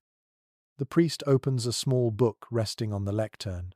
Its leather cover looks softened by time, and when he turns the first page, the parchment makes a faint sighing sound. He pauses, not for drama, but to let the room settle deeper into silence. You feel the hush wrap around your shoulders like a comforting cloak. The sermon begins in a voice that is neither loud nor demanding. It carries a steady warmth, like a fire that glows rather than crackles. The priest speaks of hope, renewal, and the way small acts of kindness can ripple through even the hardest winters. His tone flows with the ease of someone who has spent years shaping words into gently rounded phrases. In many parish accounts from the medieval period, sermons on Christmas morning often used familiar images from daily life. Priests spoke of hearth fires, tools, grazing animals, and the quiet fatigue of winter work. These details were meant to ground the sacred message in realities the villagers understood intimately. You hear that tradition alive in the priest's language now, each example drawn from fields, kitchens, and the rhythms of ordinary days. A soft movement catches your attention. Near the aisle, an elderly woman leans forward slightly, her hands clasped together in her lap. Her eyes shine with an awareness that suggests she has heard variations of this sermon for many decades, yet she listens with the same reverence as if it were new. Beside her, a younger man nods slowly, as though the words have settled directly into him. As the priest continues, a small, intriguing detail comes to mind from reading you once encountered. One parish manuscript contains a curious remark about a Christmas morning, when the priest compared the village well to a symbol of inner renewal, then gently scolded the townsfolk for letting its ropes fray. Whether the warning worked is unclear, but the note hints that sermons sometimes blended practical advice with spiritual reflection. You wonder what small, everyday truth might be tucked inside today's sermon, hidden beneath the gentle cadence of the priest's voice. Your attention drifts back to the priest and the way he moves his hands as he speaks. They rise and fall with measured grace, never hurried. The sleeves of his robe sway slightly with each gesture, catching the candlelight in soft waves. His words travel unbroken across the room, settling into the high rafters and returning in faint echoes. Some who study medieval preaching still express different viewpoints about how polished these sermons were. Certain scholars believe priests followed carefully prepared texts, while others argue that many spoke more freely, letting their words shift based on who sat before them. Listening now, you sense a blend of structure and spontaneity. The priest's phrases feel practiced yet shaped by the faces in the room, the mood of the morning, and the gentle glow holding everything together. The sermon's rhythm deepens. The priest speaks about the Nativity not as a grand event far removed from daily life, but as something that mirrors the village's own struggles and small triumphs. He mentions the weariness of long winters, the quiet gratitude of sharing food, the relief of seeing a neighbor recover from illness. These references ripple through the congregation with familiarity. A few heads nod. Someone exhales softly. You glance down at your hands resting in your lap. The warmth of the crowded church has softened the chill still lingering in your skin. You slowly flex your fingers, feeling the air shift between them. The soft stir of your own breath feels perfectly in tune with the priest's steady voice. A child seated in front of you leans gently against her mother's arm. Her eyes are half closed, her small boots dangling above the floor. She listens in her own quiet way, absorbing the calm rather than the words. Her mother brushes a thumb gently across her sleeve. The gesture is so tender it becomes a sermon of its own. As the priest speaks of renewal, your thoughts drift to the windows where winter light spills through the worn glass. The frost outside gleams faintly, catching the rising sun in threads of silver. The light grows brighter with each moment, pushing back the shadows along the walls of the church. It feels as though the morning itself is leaning closer to hear the sermon. A faint cough echoes from the far pew. The priest pauses for just a fraction of a heartbeat, acknowledging the natural sound without shifting his tone. The pause feels like a breath in the flow of the sermon, not an interruption. He turns a page slowly. The parchment moves with a whisper. He continues with a gentle reminder that kindness often begins in small, unseen moments. A door opened for a neighbor, a shared loaf of bread, a warm word to someone who carries a private sorrow. His voice softens on these words, giving them a glow that settles into the room like light snowfall. You feel the truth of it. You think of the villagers sweeping frost from doorsteps earlier, of the children tying berries onto fences, of the quiet nods exchanged in the square. The warmth of the morning seems made from these small acts, woven together into something larger. The priest shifts his stance slightly, leaning closer to the lectern. The candles near him tremble, their flames swaying in sympathy. His final reflections begin to take shape.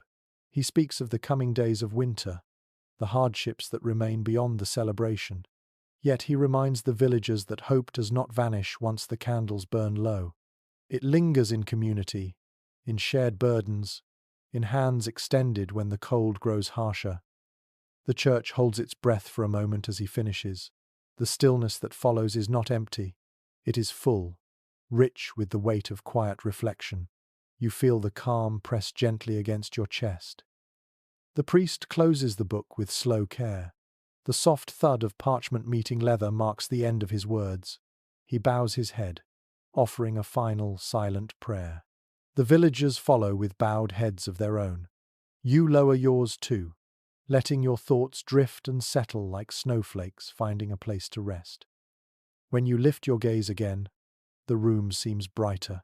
The winter light has reached the far corners of the church. A warm breath of quiet moves through the congregation. The sermon has ended, but the warmth of it lingers, shaping the space around you like gentle sunlight on cold stone. You sit back slightly, ready for whatever part of Christmas morning will unfold next. You remain seated as the congregation shifts gently, preparing for the next part of the morning. The priest moves from the lectern toward a small side table, where a simple wooden manger has been placed. It is smaller than the nativity scene in the monastery, more rustic, its edges worn smooth by many Christmases. A faint murmur passes through the villagers, not loud, but warm with quiet expectation. You straighten slightly, sensing that something tender is about to unfold. The priest lifts a soft cloth covering the small manger. Beneath it rests a carved infant figure wrapped in linen strips. The carving is plain, yet its simplicity carries a certain sweetness. The villagers lean a little forward. Children stand on tiptoe. The morning light spills across the figure, making the linen glow like fresh snow. In parish traditions described in various regional notes, villagers often brought small gifts to place near the manger on Christmas morning. These offerings were not grand. They represented hopes, gratitude, or private wishes. You feel that practice rising now as the priest steps aside, inviting those who wish to approach. A woman in a thick wool shawl moves first. She holds a tiny bundle of dried lavender. Its scent drifts in the air as she places it gently at the foot of the manger. You imagine her gathering the lavender months earlier, drying it carefully, saving it for this very morning. The fragrance is faint but soothing. Next comes an older man carrying a small wooden token carved into the shape of a wheat sheaf. Perhaps it symbolizes a good harvest hoped for in the coming year. The token is simple, worn at the edges, as if kept safely in a pocket for many days before this moment. He places it beside the lavender with slow, steady hands. A thought rises from something you once read. In one rural record, a villager left a single egg at the manger, believing it symbolized potential and the fragile start of good things. That unexpected offering stood out to the scribe who recorded it. You look now at the assortment beginning to grow and wonder what unusual gift might appear today. A young boy steps into the aisle, holding a feather tied with a piece of red thread. He places it down, then steps back shyly. The feather wobbles once before, settling. A few villagers smile softly. The meaning of the gift might matter only to him, but it holds a brightness all its own. More people rise and approach, forming a slow, respectful line. As they move, you notice a quiet rhythm shaping itself in the gestures. Each person steps forward with care. Each object is placed gently. The villagers watch one another's offerings, understanding that every small thing carries its own story. In studies of medieval village life, researchers often note that offerings like these reflected not only devotion, but early forms of communal support. Gifts sometimes represented needs shared by the entire parish: health for the livestock, strength for winter chores, safety for children. Yet interpretations vary widely. Some historians argue the items were symbolic prayers. Others think they were remnants of older seasonal customs gradually absorbed into Christian celebration. You feel that gentle uncertainty here, the way traditions blend without clear boundaries, shaped by countless ordinary hands. As the line continues, a woman carries forward a sprig of green holly. She touches the carved manger lightly before placing the sprig near the infant figure. The red berries catch a gleam of light and brighten the small gathering of offerings. You watch the pile grow slowly. A twist of yarn dyed in faded blue, a smooth stone shaped like a heart, a handful of dried herbs tied in twine, a tiny loaf of bread baked earlier in the dawn. None of the offerings are extravagant, yet each one feels meaningful, woven with hope. Together they create a tapestry of quiet wishes laid gently before the morning. A little girl approaches holding something cupped in both hands. When she opens them, you see a tiny clay bird, slightly crooked, painted with uneven strokes of white. She places it carefully near the carved infant, then steps back quickly, cheeks flushed with pride. The bird does not sit perfectly straight, but its charm brightens the space like a small burst of song. Your eyes sweep across the room. The congregation watches each offering with tender interest, as though the gifts say something about the character of the village itself. Even those who do not bring anything seem to share in the meaning. You shift in your seat as the priest finally steps forward again. He examines the growing collection with quiet appreciation. His expression softens as though he recognizes many of the items and the hands that shaped them. He lifts his head, offering a gentle blessing over the gifts. His voice is low, almost like a whisper carried on warm air. The blessing lingers in the air long after the priest stops speaking. It feels like a gentle warmth settling upon the items, sealing the intentions beneath them. You inhale softly and let the quiet settle around you. A young mother in the next pew wipes a tear from her cheek. The man beside her places a hand over hers, his grip warm and steady. Their closeness echoes the tenderness of the offerings at the manger. The priest steps aside again, allowing the congregation a final moment to look upon the small collection. You take in the scene one more time. The glow of the candles on the carved infant, the cluster of simple gifts, the villagers sitting with softened faces. The moment feels intimate, like the quiet heart of Christmas morning. No grand display, no elaborate rituals, just small tokens placed gently into a shared hope. The priest closes the small ceremony with a nod. People ease back into their seats. You sit with them, letting the final warmth of the offerings settle gently in your mind. The church feels even softer now, shaped by the quiet generosity that has just unfolded. You exhale slowly, ready to follow the morning into its next gentle turning. You breathe quietly as the offering moment fades into a calm stillness. The villagers settle again, shoulders relaxing, hands folding gently in laps. The priest steps toward a small basin of blessed water near the front of the church, and the congregation seems to lean forward ever so slightly, sensing the next turn in the morning's rhythm. The candles glow brighter now that the sun has risen a little higher outside, their light blending with the day in soft layers. The priest dips a small sprig of evergreen into the basin. The droplets glisten on the needles, tiny beads catching the candlelight like crystal. When he lifts the sprig, the village seems to inhale as one. This part of the morning, though quiet, carries a deep familiarity. In many records left by parish clerks, Christmas was a time for blessings meant to protect homes, families, and the long winter ahead. You feel that purpose in the air now, warm as breath against cold stone. The priest steps down from the chancel and walks slowly through the central aisle. With each movement of his hand, droplets scatter in a graceful arc. A few land on your sleeve, cool and light. They soak in almost instantly, leaving no trace except the faint freshness of the water. The gesture is simple yet deeply comforting. As the priest continues, you notice a curious detail. In one small parish's winter notes, an old entry mentions that the blessing water occasionally froze in the basin during harsh winters. The sacristan, refusing to delay the ceremony, would crack the ice gently with a spoon. You imagine the soft clink of metal on frozen water and smile faintly at the stubborn devotion behind such an act. Here in this church, the water glistens freely, warmed by the crowd and the candles. Villagers bow their heads as the priest moves past them. Some touch their foreheads lightly after each splash. Children blink when a droplet lands on their cheeks. A baby in the back pew lets out a surprised hiccup when a tiny drop lands on its tiny hand, causing the mother to stifle a chuckle. These soft reactions weave a gentle tapestry of sound that enhances the quiet, rather than disturbing it. Your thoughts drift to the way scholars discuss this custom.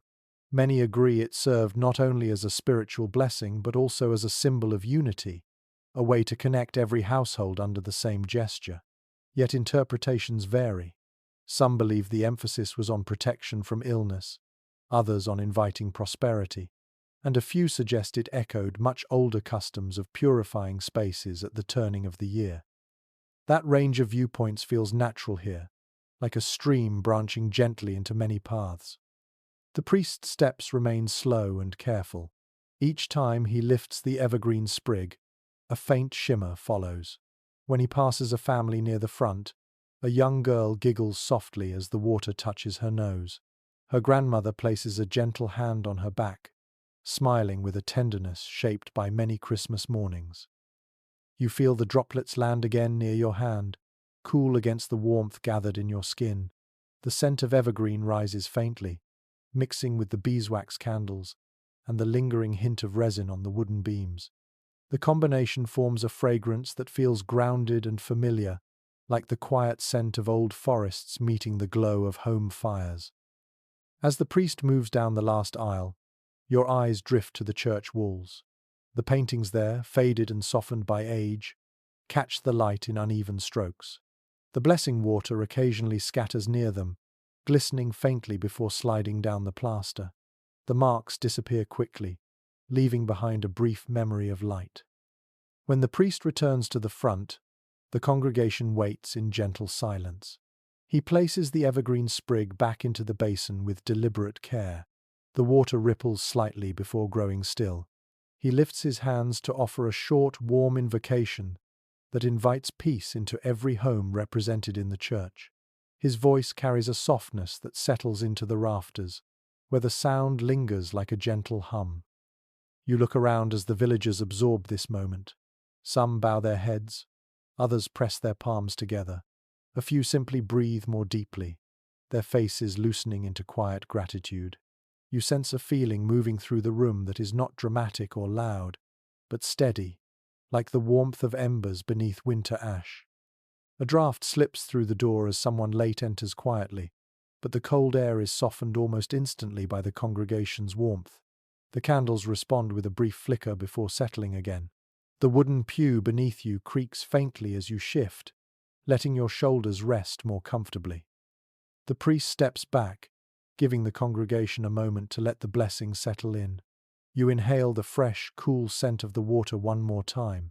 It blends with the warm breath of the church until the two aromas become inseparable.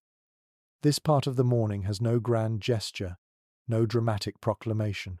Instead, it carries the gentle reassurance that the community, with all its small worries and fragile hopes, is held within something steady and kind. The villagers seem to feel that steadiness. Their posture softens, their breaths deepen. You rest your hands on your lap, feeling a serene clarity seep through you, slow and steady. The blessing lingers not only on your sleeve but somewhere deeper, settling just beneath the quiet of your breath. The next part of Christmas morning waits, not loudly, not urgently, but with a steady warmth, like a door opening onto something comforting.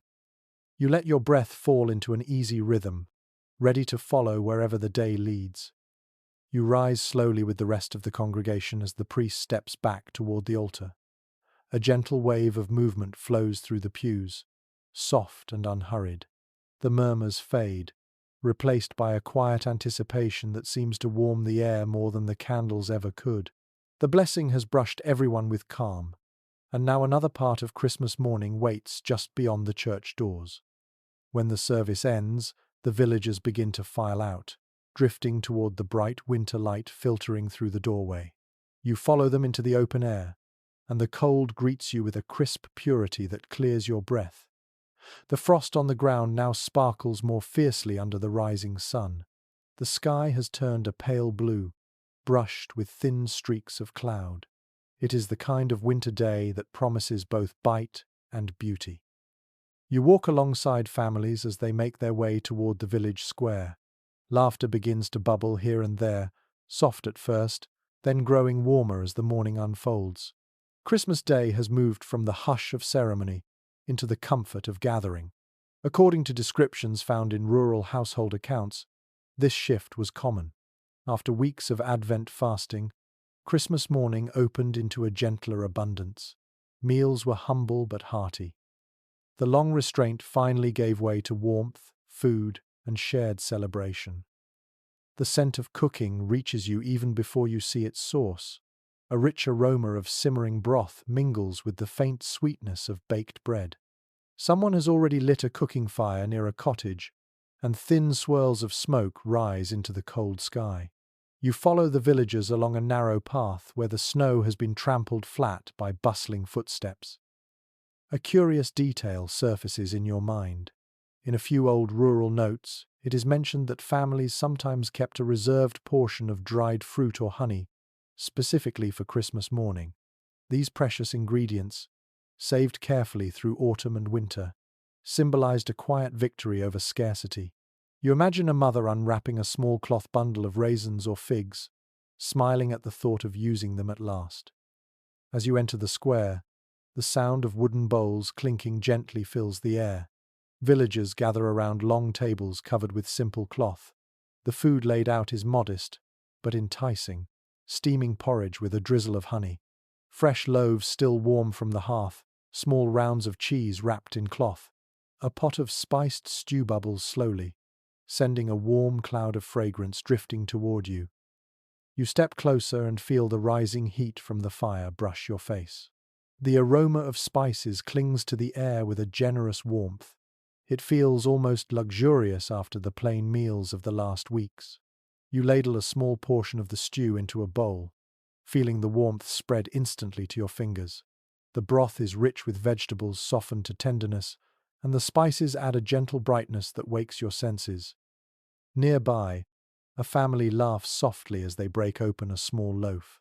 The youngest child reaches eagerly for a piece, her eyes shining. A woman offers you a handful of roasted chestnuts wrapped in a cloth. You accept one, feeling the smooth shell warm against your palm. The chestnut cracks softly, revealing its sweet, earthy center. You savor it slowly, letting the warmth settle deep in your chest. As the villagers eat, a hum of conversation weaves through the square. You hear talk of crops, livestock, weather, and hopes for the year ahead. The subjects may be simple, but their meaning feels rooted in the shared rhythm of life. You find yourself relaxing into the sounds, the warmth, and the scents swirling gently in the winter air. Scholars who examine the food traditions of medieval communities often offer different interpretations of how lavish Christmas meals actually were. Some believe the feast was modest in poorer villages, while others argue that households saved carefully to make the day feel truly special. Watching this village now, you sense that the celebration leans towards simplicity, yet carries a depth of intention that feels richer than abundance. A man approaches the fire with a clay pot and stirs the stew thoughtfully. He adds a pinch of dried herbs, releasing a fresh burst of fragrance. The scent reminds you of small vegetable gardens sleeping beneath the frost. You inhale deeply as the aroma swirls upward, warm and earthy.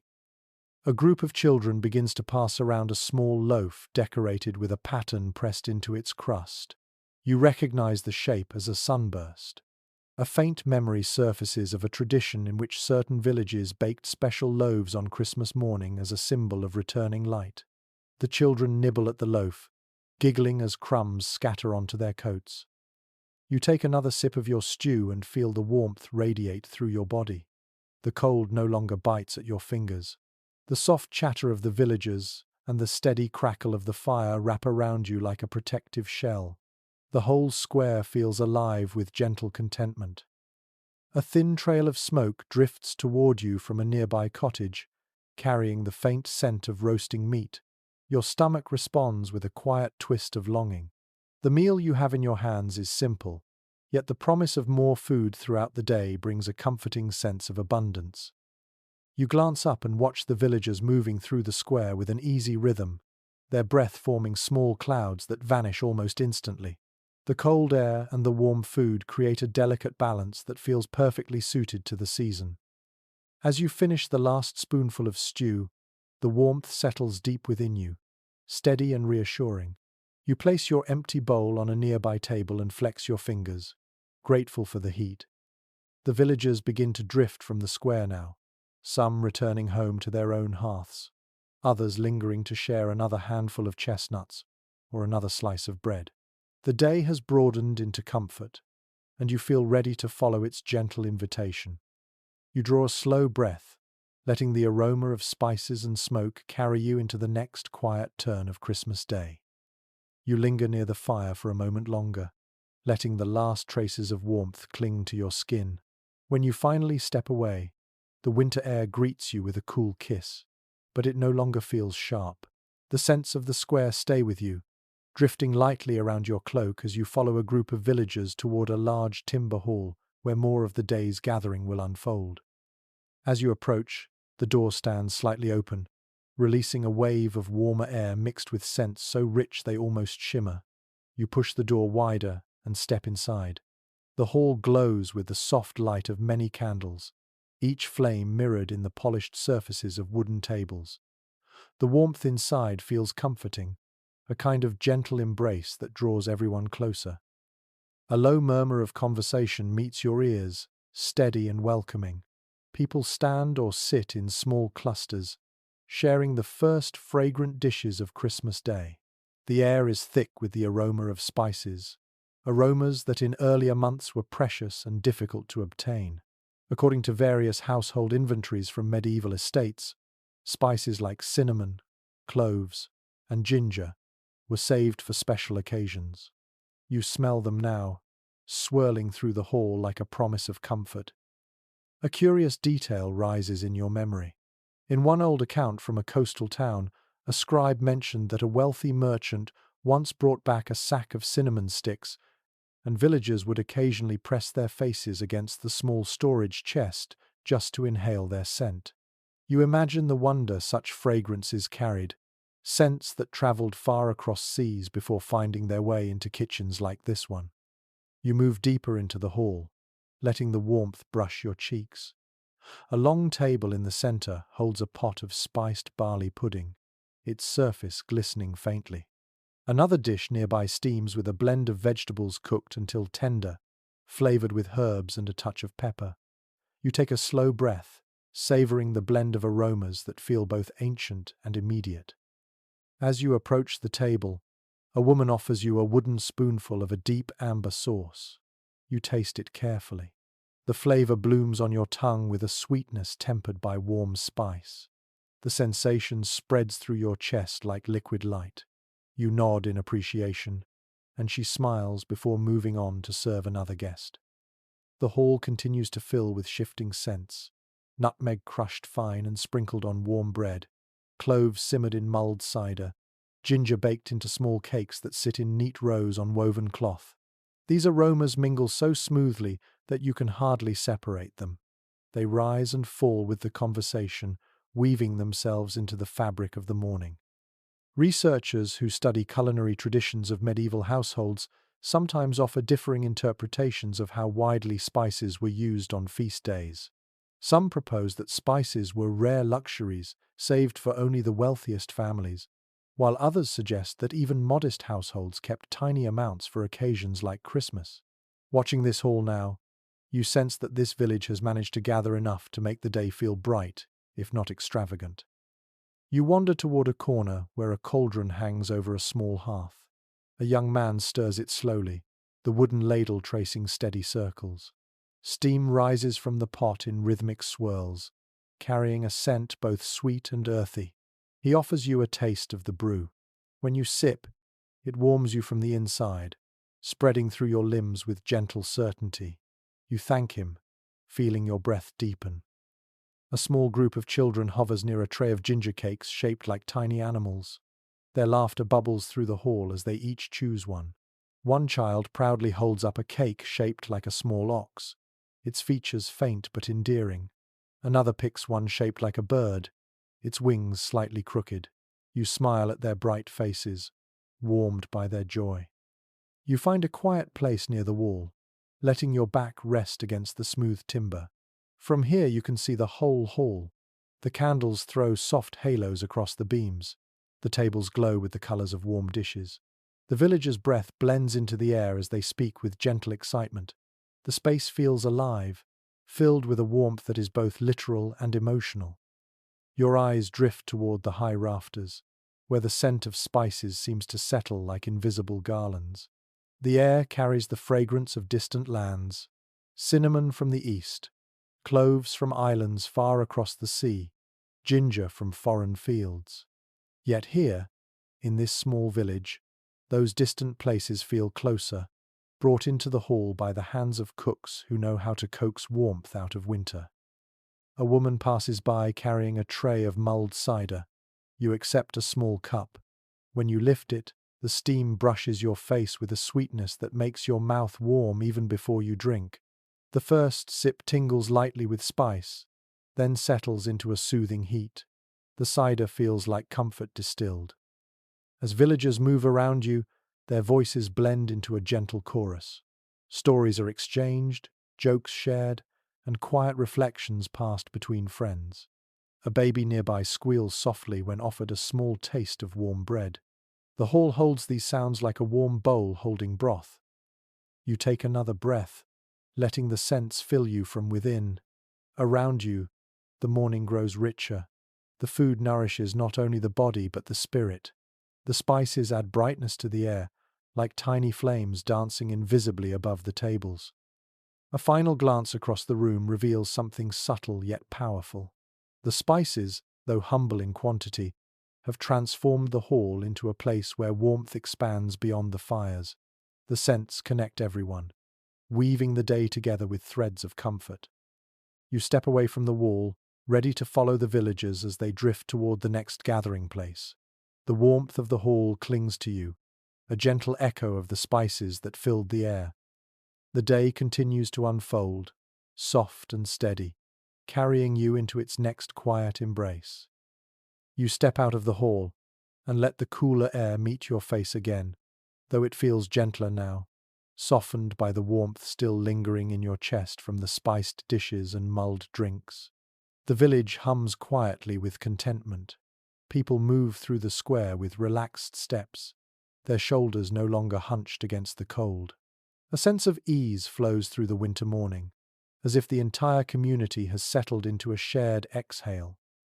A small group of villagers walks toward a cluster of nearby cottages where hearth fires burn behind shuttered windows. You follow at an easy pace.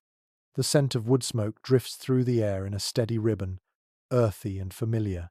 You breathe it in, letting it anchor you in the simple comfort of the moment. When you enter the cottage, the warmth envelops you instantly. The hearth at the far end glows with a deep orange fire, its flames curling around thick logs. The room is modest, with low beams overhead and handmade stools gathered around a long wooden table. Yet the space feels snug, like a pocket of gentle light tucked against the winter. A few villagers sit near the hearth already, their cloaks draped over the backs of chairs to dry. They speak softly, their voices rising and falling like small waves. You hear the gentle pop and crackle of the fire, the shifting of glowing embers settling deeper into the grate. The sound is soothing, shaping the air with quiet rhythm. According to descriptions found in old household diaries, hearth gatherings were considered the heart of Christmas Day for many families. After the morning's public celebrations, people retreated to warm indoor spaces to share stories, food, and laughter. You sense the truth of that here, as someone adds a new log to the fire, sending sparks leaping into the chimney. A curious memory comes to you. In one village record, a note mentions families placing a sprig of rosemary above the hearth on Christmas for its scent and its association with protection. You glance above this hearth now and notice a small bundle of herbs tied with twine. Perhaps someone here follows the same old tradition, preserving the aromas of summer through the cold season. A young woman passes you a wooden mug of warm cider. The steam brushes your face as you accept it, carrying hints of apple and spice. When you take a sip, the warmth spreads through your throat and settles comfortably in your chest. You thank her with a nod, then settle onto a stool near the fire. A group of children sits on a woven rug nearby. They toss small carved figures back and forth, inventing simple games while whispering to one another. One child holds up a little wooden donkey painted in fading blue. Another clutches a sheep with uneven legs. The figures are worn smooth from years of play. The children's laughter fills the cottage with a bright, soft energy. Across the room, an elderly man begins telling a story. His voice carries the slow cadence of someone who has told the same tale many winters in a row. He speaks of a long-ago winter, harsher than most, when the villagers worked together to keep the fires burning in every home. The listeners lean in slightly, drawn by the warmth of both the story and the hearth. As you sip your cider, your thoughts drift to the way researchers describe medieval hearth culture. Many agree that these fires served not only for cooking and warmth, but also as spaces of shared memory. However, interpretations differ on how formal these gatherings were. Some scholars picture structured storytelling or ritual games, while others argue the scenes were more casual, shaped by the spontaneity of conversation. Listening now, you sense the latter, a natural, easy flow of voices without any rigid plan. A breeze slips through a crack in the window, stirring the smoke slightly. A woman stands to adjust the shutter, and the fire responds with a gentle flare. The shadows on the wall shift with it, dancing in slow patterns. You watch them drift across the beams, mesmerized by the hypnotic movement. Nearby, someone opens a cloth bundle filled with roasted nuts and dried berries. They offer you a handful. The nuts are warm and slightly sweet, and the berries add a tender tartness. The combination feels perfect for winter, simple yet satisfying. You taste each piece slowly, savoring its warmth and texture.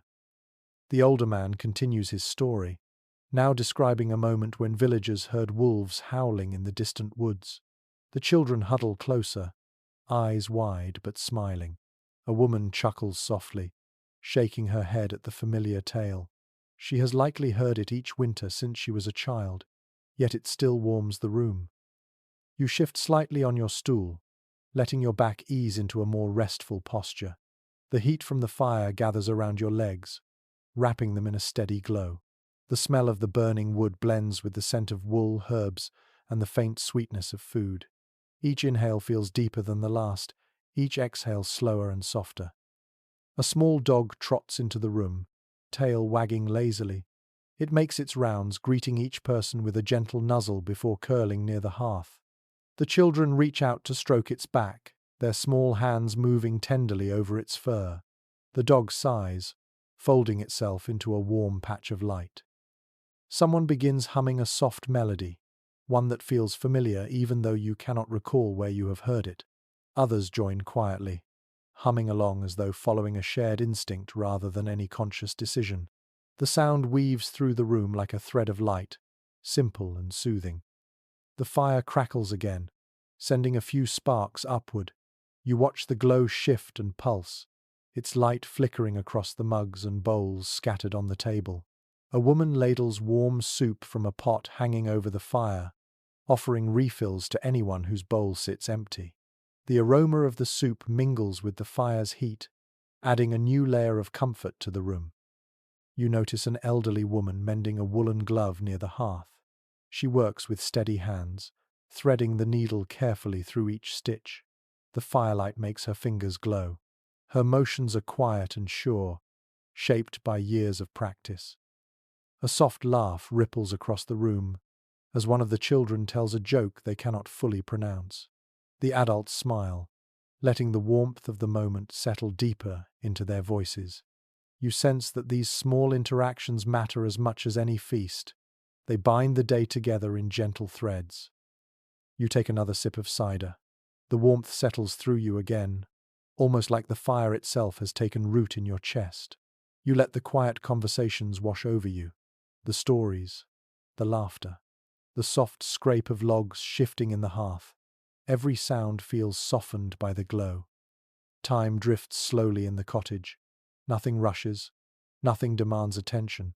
This is the heart of Christmas for many families.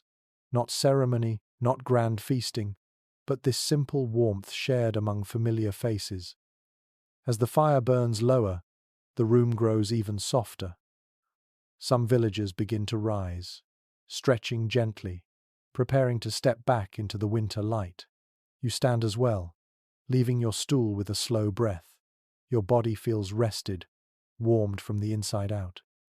You thank the hosts with a quiet nod, then step back outside, where the cold greets you once more. But the winter air no longer feels sharp. You carry the hearth's warmth with you, tucked beneath your cloak like a glowing ember. The village continues to hum softly, inviting you toward the next quiet corner of Christmas Day. You step back into the winter air, the quiet warmth of the hearth still clinging to your skin like an invisible shawl. Frost crunches beneath your boots as you walk, and the cold brushes your cheeks with a gentler touch than before. The village feels softer now, wrapped in drifting sounds of conversation and the faint crackle of fires. But something new begins to rise through the stillness, a thread of melody carried lightly on the breeze. You pause, listening. At first it is faint, almost indistinguishable from the murmurs around you. Then the notes strengthen, weaving through the air with bright clarity. Voices, several of them. They approach from the far edge of the village, where the cottages thin into snow-covered fields. You follow the sound, your steps slow, your breath rising in delicate clouds. When you round the corner, past a small stone fence, you see them. A group of villagers, wrapped in wool cloaks and scarves, walking together with lanterns swaying in their hands. Their voices join in a carol that rises and falls like a gentle wave. Some notes stretch long and clear, others skip lightly across the melody with playful grace. The sound settles over the snow in warm ripples. In many rural communities, according to festival notes and local traditions recorded generations ago, groups of villagers went from house to house singing carols on Christmas morning. It was a way to bless homes with music, to greet neighbors, and to share warmth through song. You sense that spirit now as the group pauses near a cottage where thin smoke curls from the chimney. A small door opens, and an elderly woman steps out with a smile. She pulls her shawl tighter as she listens. The carolers sing a verse directly toward her, their voices shaping a warm bubble of sound around her doorstep. She claps quietly when they finish, then disappears inside briefly, returning with a small basket of apples and dried nuts. She offers the basket with both hands, gratitude shining in her eyes. A curious memory surfaces. In one old parish manuscript, a note describes how a group of carolers once improvised an extra verse about a stubborn donkey after seeing a wooden toy on someone's windowsill. You smile at the thought of spontaneous creativity brightening a cold winter morning. You wonder what small surprises these carolers might add if inspired by something unexpected.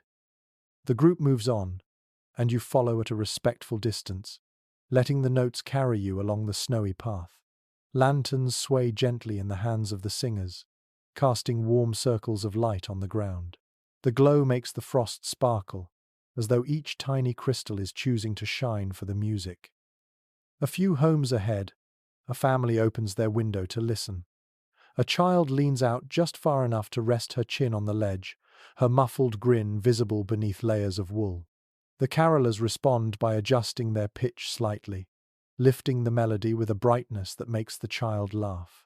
Her parents stand behind her, nodding gratefully. Some specialists who study medieval music traditions hold different perspectives about how uniform these carols were from village to village. Some believe melodies traveled widely, carried by pilgrims and merchants, while others think each parish developed its own variants over time. Listening now, you sense the beauty of that uncertainty.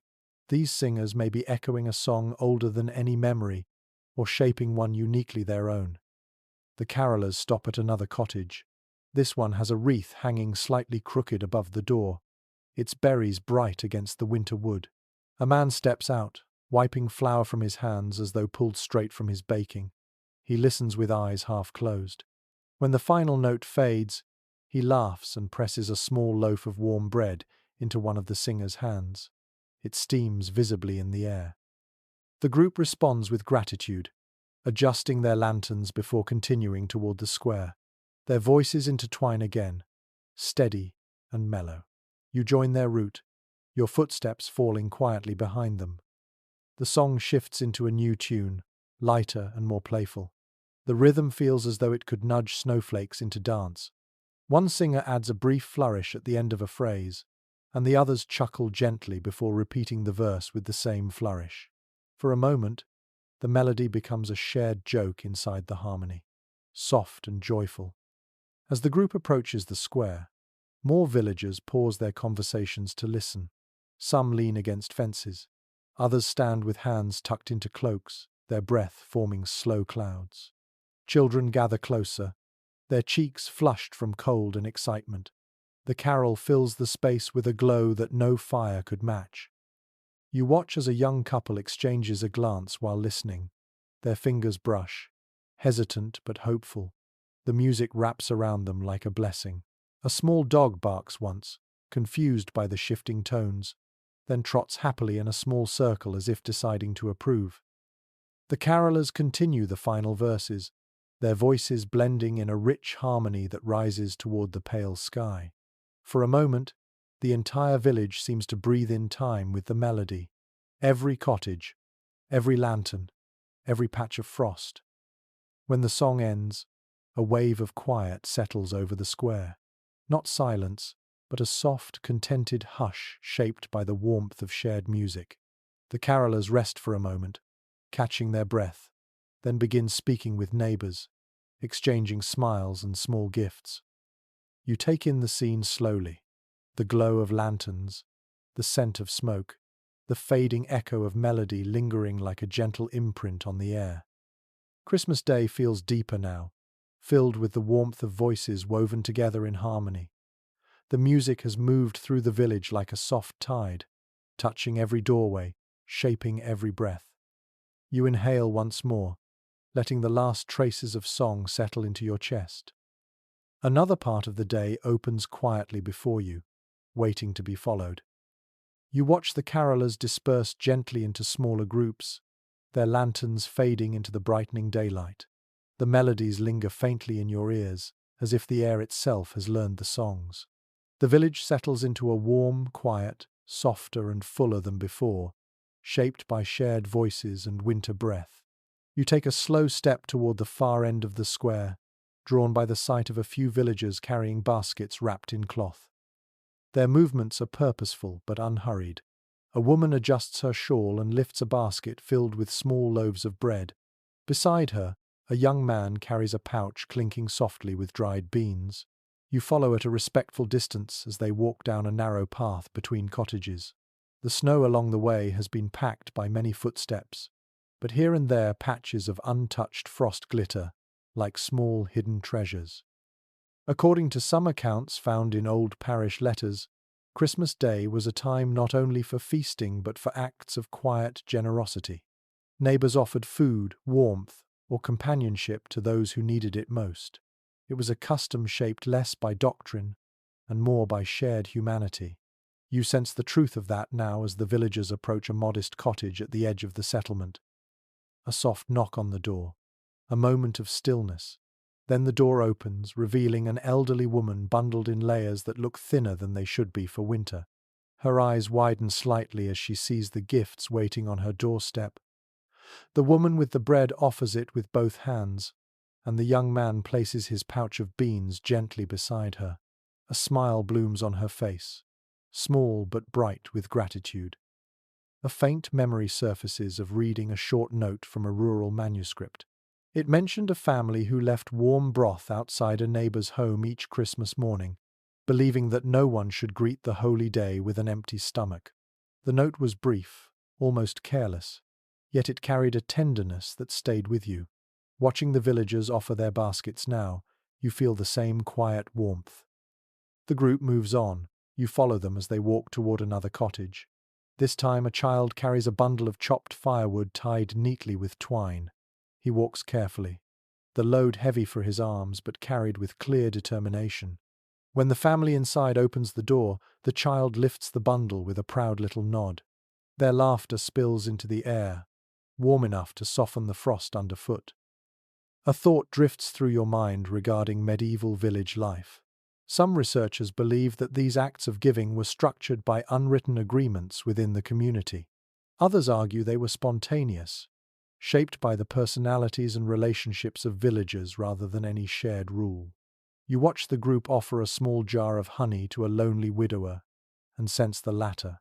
These gestures feel personal, shaped by familiarity and affection.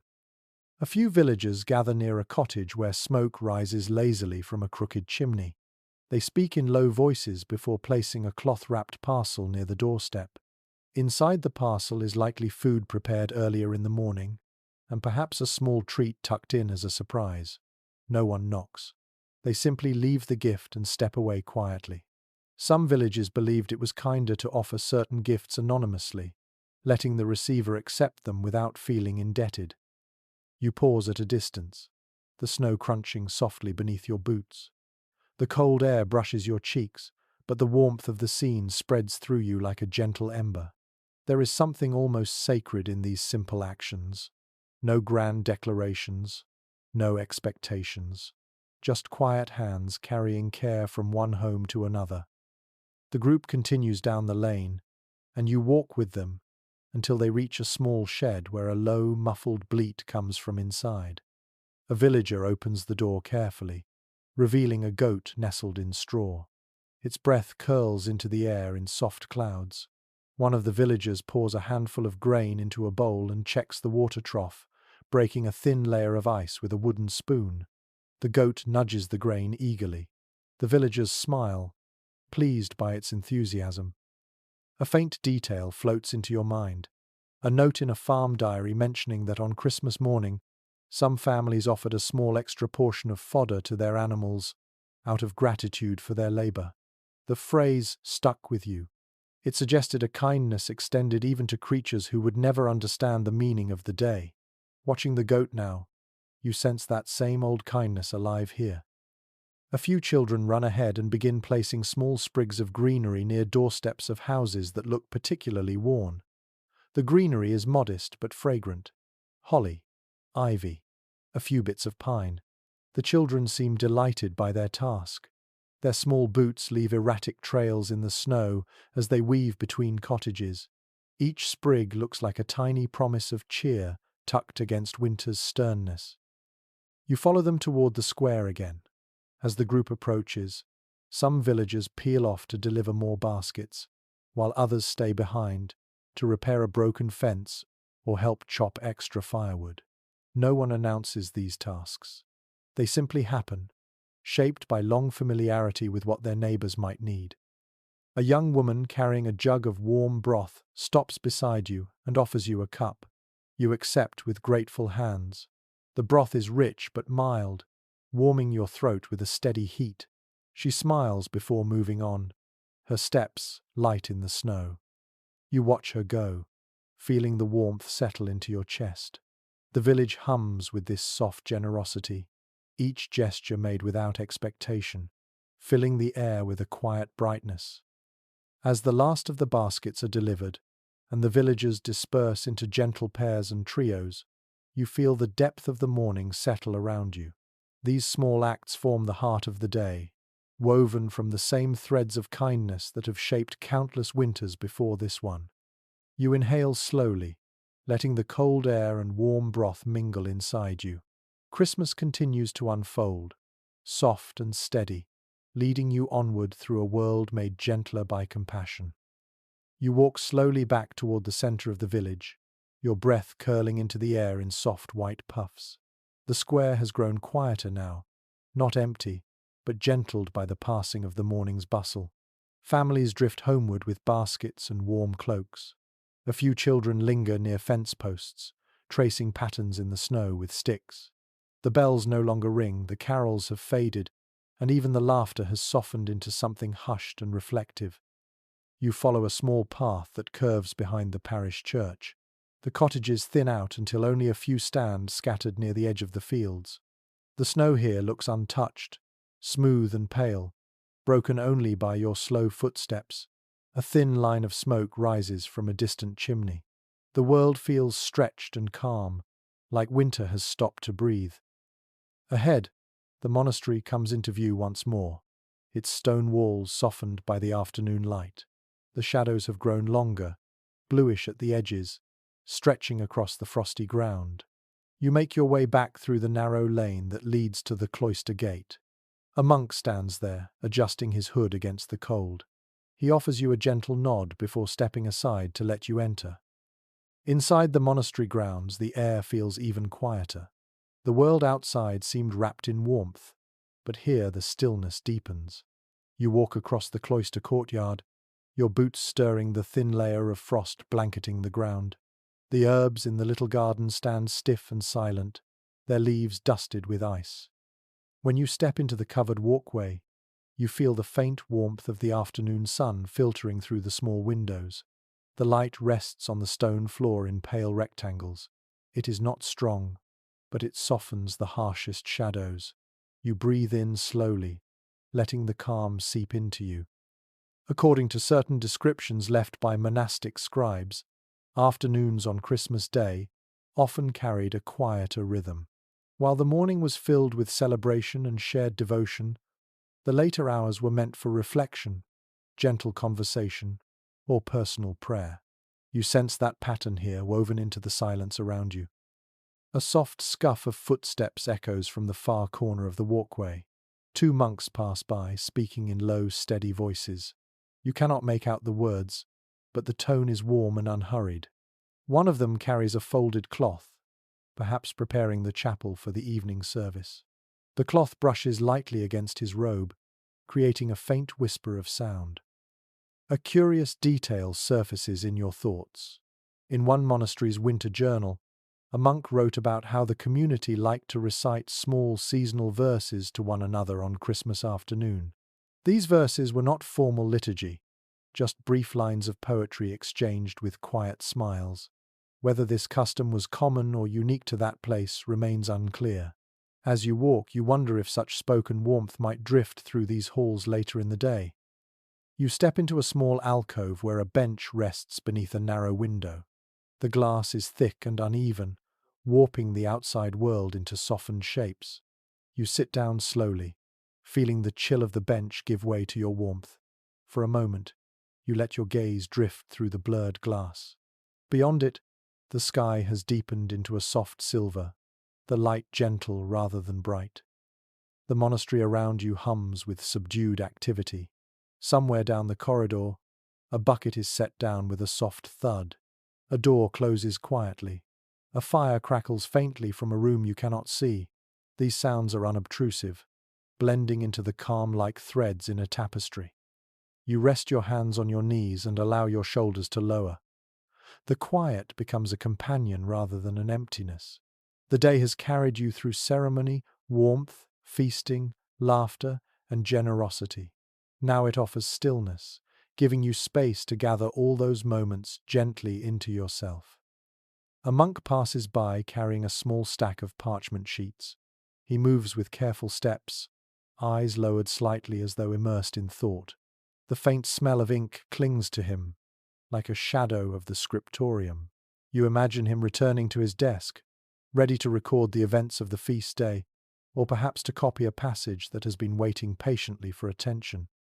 As he disappears around the corner, you think of the debates among researchers about how monks balanced work and rest on Christmas. Some writings suggest a strict schedule continued, even on feast days, while others hint at more relaxed routines, shaped by the mood of the season. You sense that this community leans toward a softer pace today, letting the afternoon unfold without weight. You inhale again, noticing the subtle scent of beeswax from candles burning in nearby halls. It mingles with the faint tang of cold stone and the distant warmth of cooking fires. The blend feels grounding, a reminder that the monastery's daily life continues quietly even in celebration. A small bird lands briefly on the window ledge. Its tiny claws tap softly against the wood. It tilts its head as though listening, then flutters away into the grey-blue sky. The moment lasts only seconds, but it deepens the stillness around you. You rise slowly, letting your cloak fall around your shoulders. The bench releases your warmth, returning to its cool state. You walk deeper into the monastery, letting your fingers brush the stone walls as you go. Their texture is rough, ancient, steady. They carry the weight of countless winters, countless feast days, countless quiet afternoons just like this. You step through another archway and enter a dim corridor lit by a single lantern. The golden glow pools softly on the floor, touching the walls with a muted brightness. Your footsteps echo gently, soft and rhythmic. You do not hurry. The monastery feels like a haven now, a place where the earlier joy and generosity can settle into peaceful memory. The quiet seems to wrap around you, encouraging you to slow even further. As you approach the doorway leading toward the chapel, the scent of incense reaches you again, faint but familiar. You pause, breathing it in, letting it remind you of the morning's warmth and the long, steady rhythm of shared prayer. The afternoon has softened into something reflective. You feel your breath slow, your thoughts settle. Christmas continues, and there is still more of the day waiting beyond the next turn. You move quietly toward the chapel entrance, sensing a shift in the air as the soft glow of late afternoon begins to fold itself around the monastery. The stone floor beneath your boots feels cooler now, touched by the deepening shadows that gather in the corners of the corridor. When you reach the doorway, you pause for a moment, letting your breath settle before stepping inside. The chapel is dimmer than it was in the morning, yet the glow from the candles creates warm islands of light along the walls. A few monks are already present, their silhouettes calm and steady as they prepare for compline, the final prayer of the day. The stillness here feels deeper than earlier, shaped not just by silence but by the slow unwinding of Christmas itself. You slip quietly into a wooden stall. The bench is cool against your legs, but your body adjusts quickly. The air smells faintly of incense left over from the morning, but now another scent mingles with it, the subtle resin of evergreen branches placed near the altar. You breathe it in, letting it anchor you in the room's quiet. According to monastic descriptions from past centuries, compline on Christmas carried a tender tone. It marked the end of the celebration's outward warmth and the beginning of a more inward glow. The monks approached this hour with gentle reverence, letting the day's joy settle softly into their hearts. You sense that gentleness in the way they move now, slow and steady, robes brushing the stone floor with soft sighs. A monk lights a small cluster of candles near the front. Their flames rise delicately, brightening the carved edges of the altar. You notice a faint shimmer on one of the candle holders, perhaps leftover wax softened by heat. Tiny droplets cling to the metal like pearls. A quiet detail from a monastic note slips into your thoughts. One winter, a monk recorded that a single candle refused to stay lit during compline on Christmas night. He believed it was due to a mischievous draught sneaking in through an old window. The incident amused the community for months. You glance around the chapel now, half expecting a flickering candle to misbehave, but the flames remain steady. The monks gather, forming two rows facing each other. Their faces glow softly in the candlelight, edges softened by the gentle shadows. When the first voice rises in prayer, it is low and calm, a murmur that feels almost like a lullaby. The others join in slowly, their voices blending into a warm, steady hum that fills the chapel without overwhelming it. Some scholars who study monastic traditions still hold differing views about how uniform compline rituals were across regions. Some believe the structure was strictly followed, while others suggest local communities adjusted the pacing or readings to fit their own rhythm. Listening now, you sense a blend of tradition and familiarity, shaped by the particular character of this monastery. The chant deepens, flowing through the chapel like a soft river. Your shoulders loosen. Your breath falls into a slow, easy pattern. Each phrase rises gently and fades with even greater gentleness, like snow settling on quiet ground. A monk steps forward to read a short passage. His voice is steady, worn smooth by decades of practice. The words drift through the air as though they have been waiting all day to be spoken. They speak of peace, rest, and protection through the night. The reading feels like the slow closing of a door, not shutting out the world, but keeping the chill at a distance. The candles flicker once, responding to a faint shift in air. Shadows slide gently across the floor. You watch them stretch and shrink, mesmerized by the rhythm of light. The scene feels timeless, as though this moment could have happened last year, a century ago, or many centuries before that. A soft rustle catches your attention. A young novice adjusts his robe, his movements cautious and quiet. You see the tiredness in his posture, softened by the peace of the moment. His eyes lower again as he joins the remaining prayers, his voice blending with the others like a thread woven into a larger tapestry. You let your gaze drift toward the windows. The sky beyond them has deepened into a muted blue, the last hints of daylight fading into night. A single star appears, faint but steady. You imagine the cold outside, silent and vast, while inside the chapel warmth gathers in gentle circles around each flame. The final chant begins. Its melody is simple, almost fragile, shaped by slow, even breaths. The room seems to hold the sound tenderly, as if guarding it from the dark beyond the walls. You feel the notes settle into your chest, creating a calm that spreads through your limbs. When the chant reaches its end, the silence that follows feels softer than any silence that came before it. A peaceful hush rests over the benches, the altar, the floor, even the air. You close your eyes briefly, letting the stillness seep into your thoughts. The monks bow their heads in unison. You bow with them, feeling the quiet gratitude of the moment settle gently around you. When you lift your head again, the candles continue their steady glow, but the room feels changed, as though it has exhaled with you.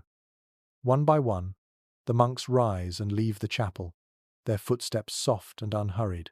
You follow them, walking slowly toward the door. As you step into the corridor again, the cool air embraces you, though now it feels refreshing rather than cold. The night has arrived, but the day is not yet done.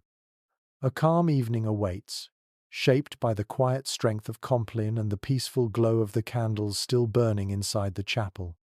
You breathe deeply, letting the calm settle through you. There is more of Christmas night waiting quietly ahead. You step out into the courtyard again, letting the cool night air gather softly around you. The final notes of Compline still linger in your mind, steady and warm, like embers glowing beneath a blanket of ash. The monastery feels quieter than ever. The day's footsteps, voices, and music have settled into a deep hush that stretches across the stones and the gardens. You pause beneath the archway, breathing in the cold evening air as it meets the faint scent of lingering incense from the chapel behind you. The courtyard is bathed in a pale shimmer. The moon has risen, spreading its gentle glow across the frost in thin silver layers. Each leaf of the sleeping herbs and each stone along the walkway shines faintly, as if dusted with powdered glass. You step forward, your boots making crisp impressions in the frost. The sound is soft and satisfying, grounding you in the moment. You lift your gaze. Above the monastery walls, the sky stretches wide and deep. Stars scatter across it in delicate clusters, some bright, others faint, but all shimmering with a quiet steadiness. In old writings left by monks who observed the night sky, Christmas was often described as a time when the heavens felt especially alive. Some accounts call attention to the clarity of winter nights, how the cold sharpened each star until it seemed close enough to touch. As you walk slowly along the cloister path, the cold air brushes your cheeks with a feathery touch. Your breath rises in soft clouds that drift away like tiny ghosts before dissolving into the night. The quiet here is profound, yet not empty. It carries the faint hum of distant village fires, the soft movement of wind against old stone, and the subtle shifting of branches beyond the walls. A small memory from a monastic journal nudges into your thoughts. One monk once wrote about a winter night when he claimed to have seen a falling star glide across the sky during Christmas. He interpreted it as a sign of encouragement for the year to come. Whether he truly saw one or simply wished to, you cannot say, but the tenderness of his account lingers with you now as your eyes drift across the horizon. Far beyond the monastery, you see the village resting beneath the same sky. Tiny glints of warm light flicker from windows, shaped by hearth fires and candles burning inside. The houses look peaceful, almost dreamlike from this distance. You imagine families finishing their meals, children drifting towards sleep, and elders sitting close to the fire while sharing quiet stories. The music from earlier is gone, yet the feeling it created still moves through the night, faint but steady. Some who study village life offer differing opinions about how deeply winter nights shaped community bonds.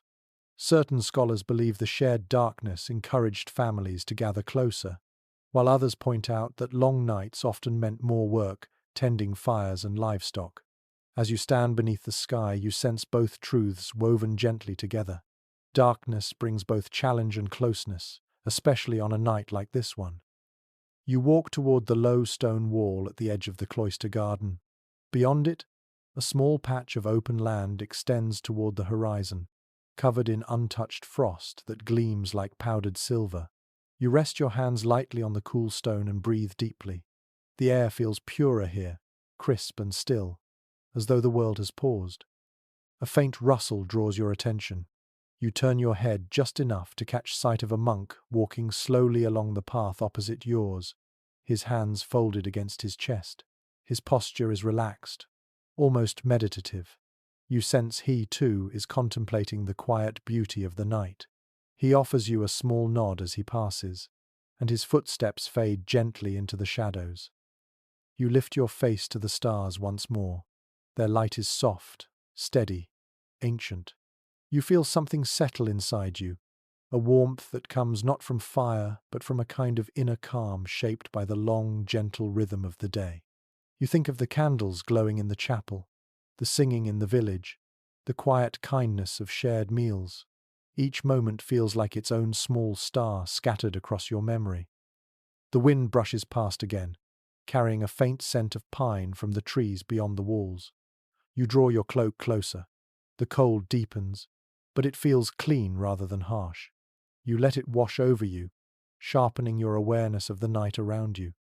Time seems to slow here. You move along the path as though walking through a quiet dream. The stars shimmer above. The frost glints below. The stone walls cradle the silence like an old friend. Everything feels steady, timeless, patient. As you make your way toward the far corner of the cloister, the moon slips behind a thin veil of cloud.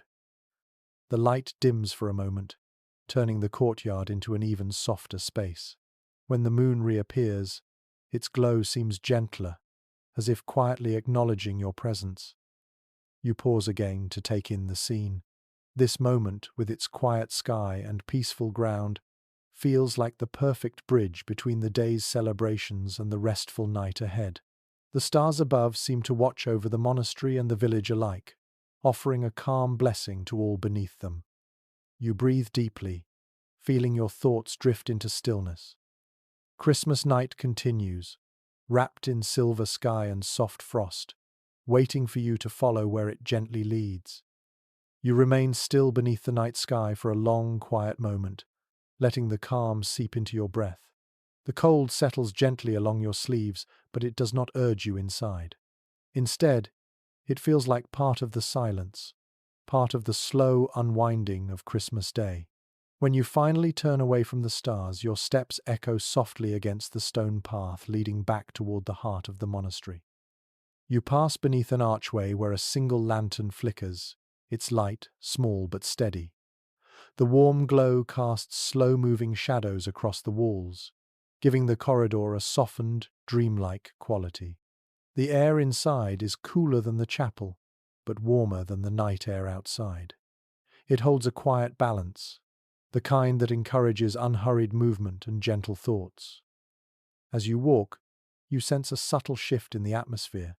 The day's brightness, the music, the generosity, the bustle of villagers, and the warmth of hearths have all receded. In their place lies a deep quiet, the kind that brings reflection rather than activity. According to some monastic notes that describe feast days, this part of Christmas was often cherished for its stillness. After the fullness of the celebration, the silence became a different kind of gift. You follow the corridor into the cloister garden once more. The frost here seems thicker than earlier, settling in delicate patterns on the low bushes and stones. Your breath curls upward in thin spirals. The world feels paused, as though waiting for something gentle to unfold. You move slowly, feeling the soft crunch of frost beneath each step. The archways surrounding the garden stand like silent guardians, their shadows long and still. A candle burns in one of the small alcoves, its flame flickering inside a glass lantern. The light dances across the wall, shaping patterns that rise and fade with each shift of air. A delicate memory surfaces. In one surviving winter journal, a monk wrote that Christmas night felt like a breath held by the whole monastery. He described how the silence after Compline had a weight to it, not heavy but meaningful, like the world itself was listening. Standing here now, you sense what he meant. The quiet is not empty. It is full of the day's warmth, echoing softly through the chilled air. You walk under another archway and pause. The garden's small fountain, frozen into a still sculpture of ice, reflects the moonlight in a faint shimmer. Crystals cling to the stone edges like tiny stars that have fallen from the sky. You reach out, touching the stone lightly. The cold travels through your fingers, grounding you in the moment. A soft sound drifts from a nearby corridor. The quiet scraping of cloth. A monk appears, carrying a folded blanket in his arms. He walks with slow steps, making his way toward the guest quarters. His face is peaceful, illuminated briefly by the lantern light. When he notices you, he offers a gentle, wordless nod before continuing. His presence adds warmth to the silence, a reminder that even in stillness, life moves gently through these halls. Some who study monastic life offer different views about how structured evenings were during feast days. Some believe monks maintained strict discipline even after celebration, while others think the hours between compline and sleep were left mostly to personal reflection. Watching the monks move quietly through the corridors now, you sense a softness to the routine, shaped by the peace of the day. You step into a side passage and let your hand glide across the stone wall. The surface feels cool and textured, each groove shaped by time. The faint scent of beeswax clings to the air, likely drifting from candles burning somewhere deeper inside the monastery. The aroma mixes with the cold night air that creeps gently through cracks in the windows. You pause in another alcove where a single bench sits beneath a carved niche. A simple wooden cross rests above it. You sit for a moment, letting the chilled wood settle under you. The quiet here feels even deeper, thick enough that you can hear your own heartbeat. It is slow and steady, softened by the peace that has followed you through the day. You close your eyes. For a moment, you hear faint echoes of the morning hymns, the carols drifting through the village, the laughter near the hearth, the murmurs of grateful neighbors receiving small gifts. Each memory glows softly, woven together into the quiet of the night. When you open your eyes again, the lantern light has dimmed a little. Its glow rests gently on the carved cross, creating a halo of warm gold on the stone. You breathe in the calm, savoring its stillness, and then rise from the bench. You walk once more toward the heart of the cloister, moving slowly, your footsteps guided by calm rather than urgency. The night air drifts around you, brushing your cloak, whispering softly against your ears. The stars remain steady above the rooftops, watching the quiet world settle deeper into rest. You step into the final corridor leading toward the dormitory, the candles flickering gently as you pass. The monastery breathes in delicate rhythms now, shaped by the peace of Christmas night. The silence deepens, waiting to cradle you as the day draws toward its end. You walk the final length of the corridor, feeling the night deepen with each slow step. The cloister has grown so quiet that even the soft rustle of your cloak sounds loud against the stone. A gentle draught moves through the hall, cool but not unfriendly, carrying with it a faint hint of evergreen left over from the morning's decorations. You inhale softly, letting the freshness settle inside you. When you reach the end of the passage, a small door stands slightly ajar, releasing a dim golden glow from within. You push it open with one careful hand. The room beyond is simple, A few low stools, a narrow table with a single candle burning, and woven mats spread neatly near the wall. The flame wavers as you enter, brushing the shadows into soft movement. You take a seat near the candle and allow your eyes to adjust to the quiet. The flame becomes a small, living heart at the center of the room. Its light warms the wooden floorboards, casting long strokes of amber across the stone walls. Your own shadow rises behind you in gentle ripples, stretching upward with the flicker. According to accounts preserved in some monastic reflections, the end of Christmas Day was often described as a settling, a gentle sinking of the spirit into calm. There was no grand ritual required at this hour, only stillness, breathing, the warmth of the day carried inward. You feel that intention now as you rest your elbows loosely on your knees. Your thoughts drift easily. You recall the brightness of the morning candles, the long, steady melodies in the chapel, the warmth of the village hearths, the taste of mulled cider, the sound of children laughing in the snow. These moments float through you like slow-moving feathers. None of them rush, none of them demand attention. They simply drift and brighten you from within. A small sound draws your focus.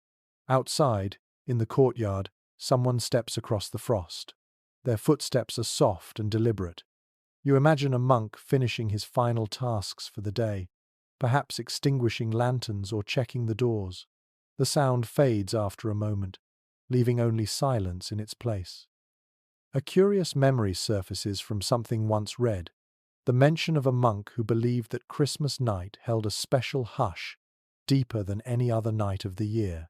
He wrote that even the wind seemed to soften, as though reluctant to disturb the peace. Whether that was true or simply poetic longing is uncertain. Yet as you sit in this quiet room, the world feels exactly that soft. The candle crackles faintly, releasing a thread of warm beeswax scent. You lean back slightly, letting your shoulders loosen. Your gaze drifts upward to the ceiling where the flame's glow touches the beams in dim, gentle strokes. A feeling of calm settles around you, warm as a blanket pulled up to your chin. Some who study the rhythms of monastic life point out that evenings on feast days often varied from place to place. Some communities spent the time in silent prayer, others in small gatherings of soft conversation. Watching the room now, with its single candle and deep silence, you sense that tonight leans towards stillness, allowing the day to close gently rather than firmly. You rise from your stool and walk toward a small alcove where a shuttered window stands. When you open it a crack, the night air brushes your face with a cool whisper. The courtyard outside glimmers faintly beneath the moon. Frost clings to the stones like scattered pearls. A thin veil of mist touches the edges of the garden, rising slowly like breath released from sleeping earth. You close the shutter again with care. The room darkens slightly, but the candle's glow remains steady. Its light gathers around you, warm and quiet. You settle once more near the flame, letting yourself breathe in the final stretch of Christmas night. Every inhale feels slower, every exhale more peaceful. You are drifting now, gently, as though carried by the calm itself. The room darkens, the flame sways, the monastery grows still around you. Christmas Day has wound itself into softness. You close your eyes for a moment, letting the candlelight paint soft patterns against your eyelids. The room feels lighter now, as though the day has folded itself neatly into evening's quiet embrace. The air holds a gentle calm, the kind that invites your breath to slow, your thoughts to loosen, and your body to soften into the rhythm of rest. The faint scent of beeswax drifts upward, warm and steady. You let it settle around you like a thin, comforting blanket. Outside, the night stretches across the cloister in smooth, silver stillness. The frost glows softly. The sky hangs quiet and wide, its stars shimmering without urgency. You draw a long breath in, feeling it warm your chest, then release it slowly. Each exhale carries a bit more of the day away, leaving only the gentle glow of what mattered most. The voices you heard, the warmth you felt, the soft meals, the shared songs, The candlelight, the kindness, all of it lingers, but lightly, like distant bells fading into memory. You shift just enough to ease your shoulders. The silence around you deepens, rich and soothing. The world has settled. The monks have settled. The village has settled. Now it is your turn. Let the warmth that carried you through the day wrap itself around your mind. Let it soften the corners of your thoughts. Let it dim the light just a little more, until only a quiet glow remains. You are safe here. You are steady here. You are drifting gently now, as the candle flickers one last time, inviting you toward rest. May this calm follow you into sleep, soft as snowfall, warm as a quiet fire on a winter night.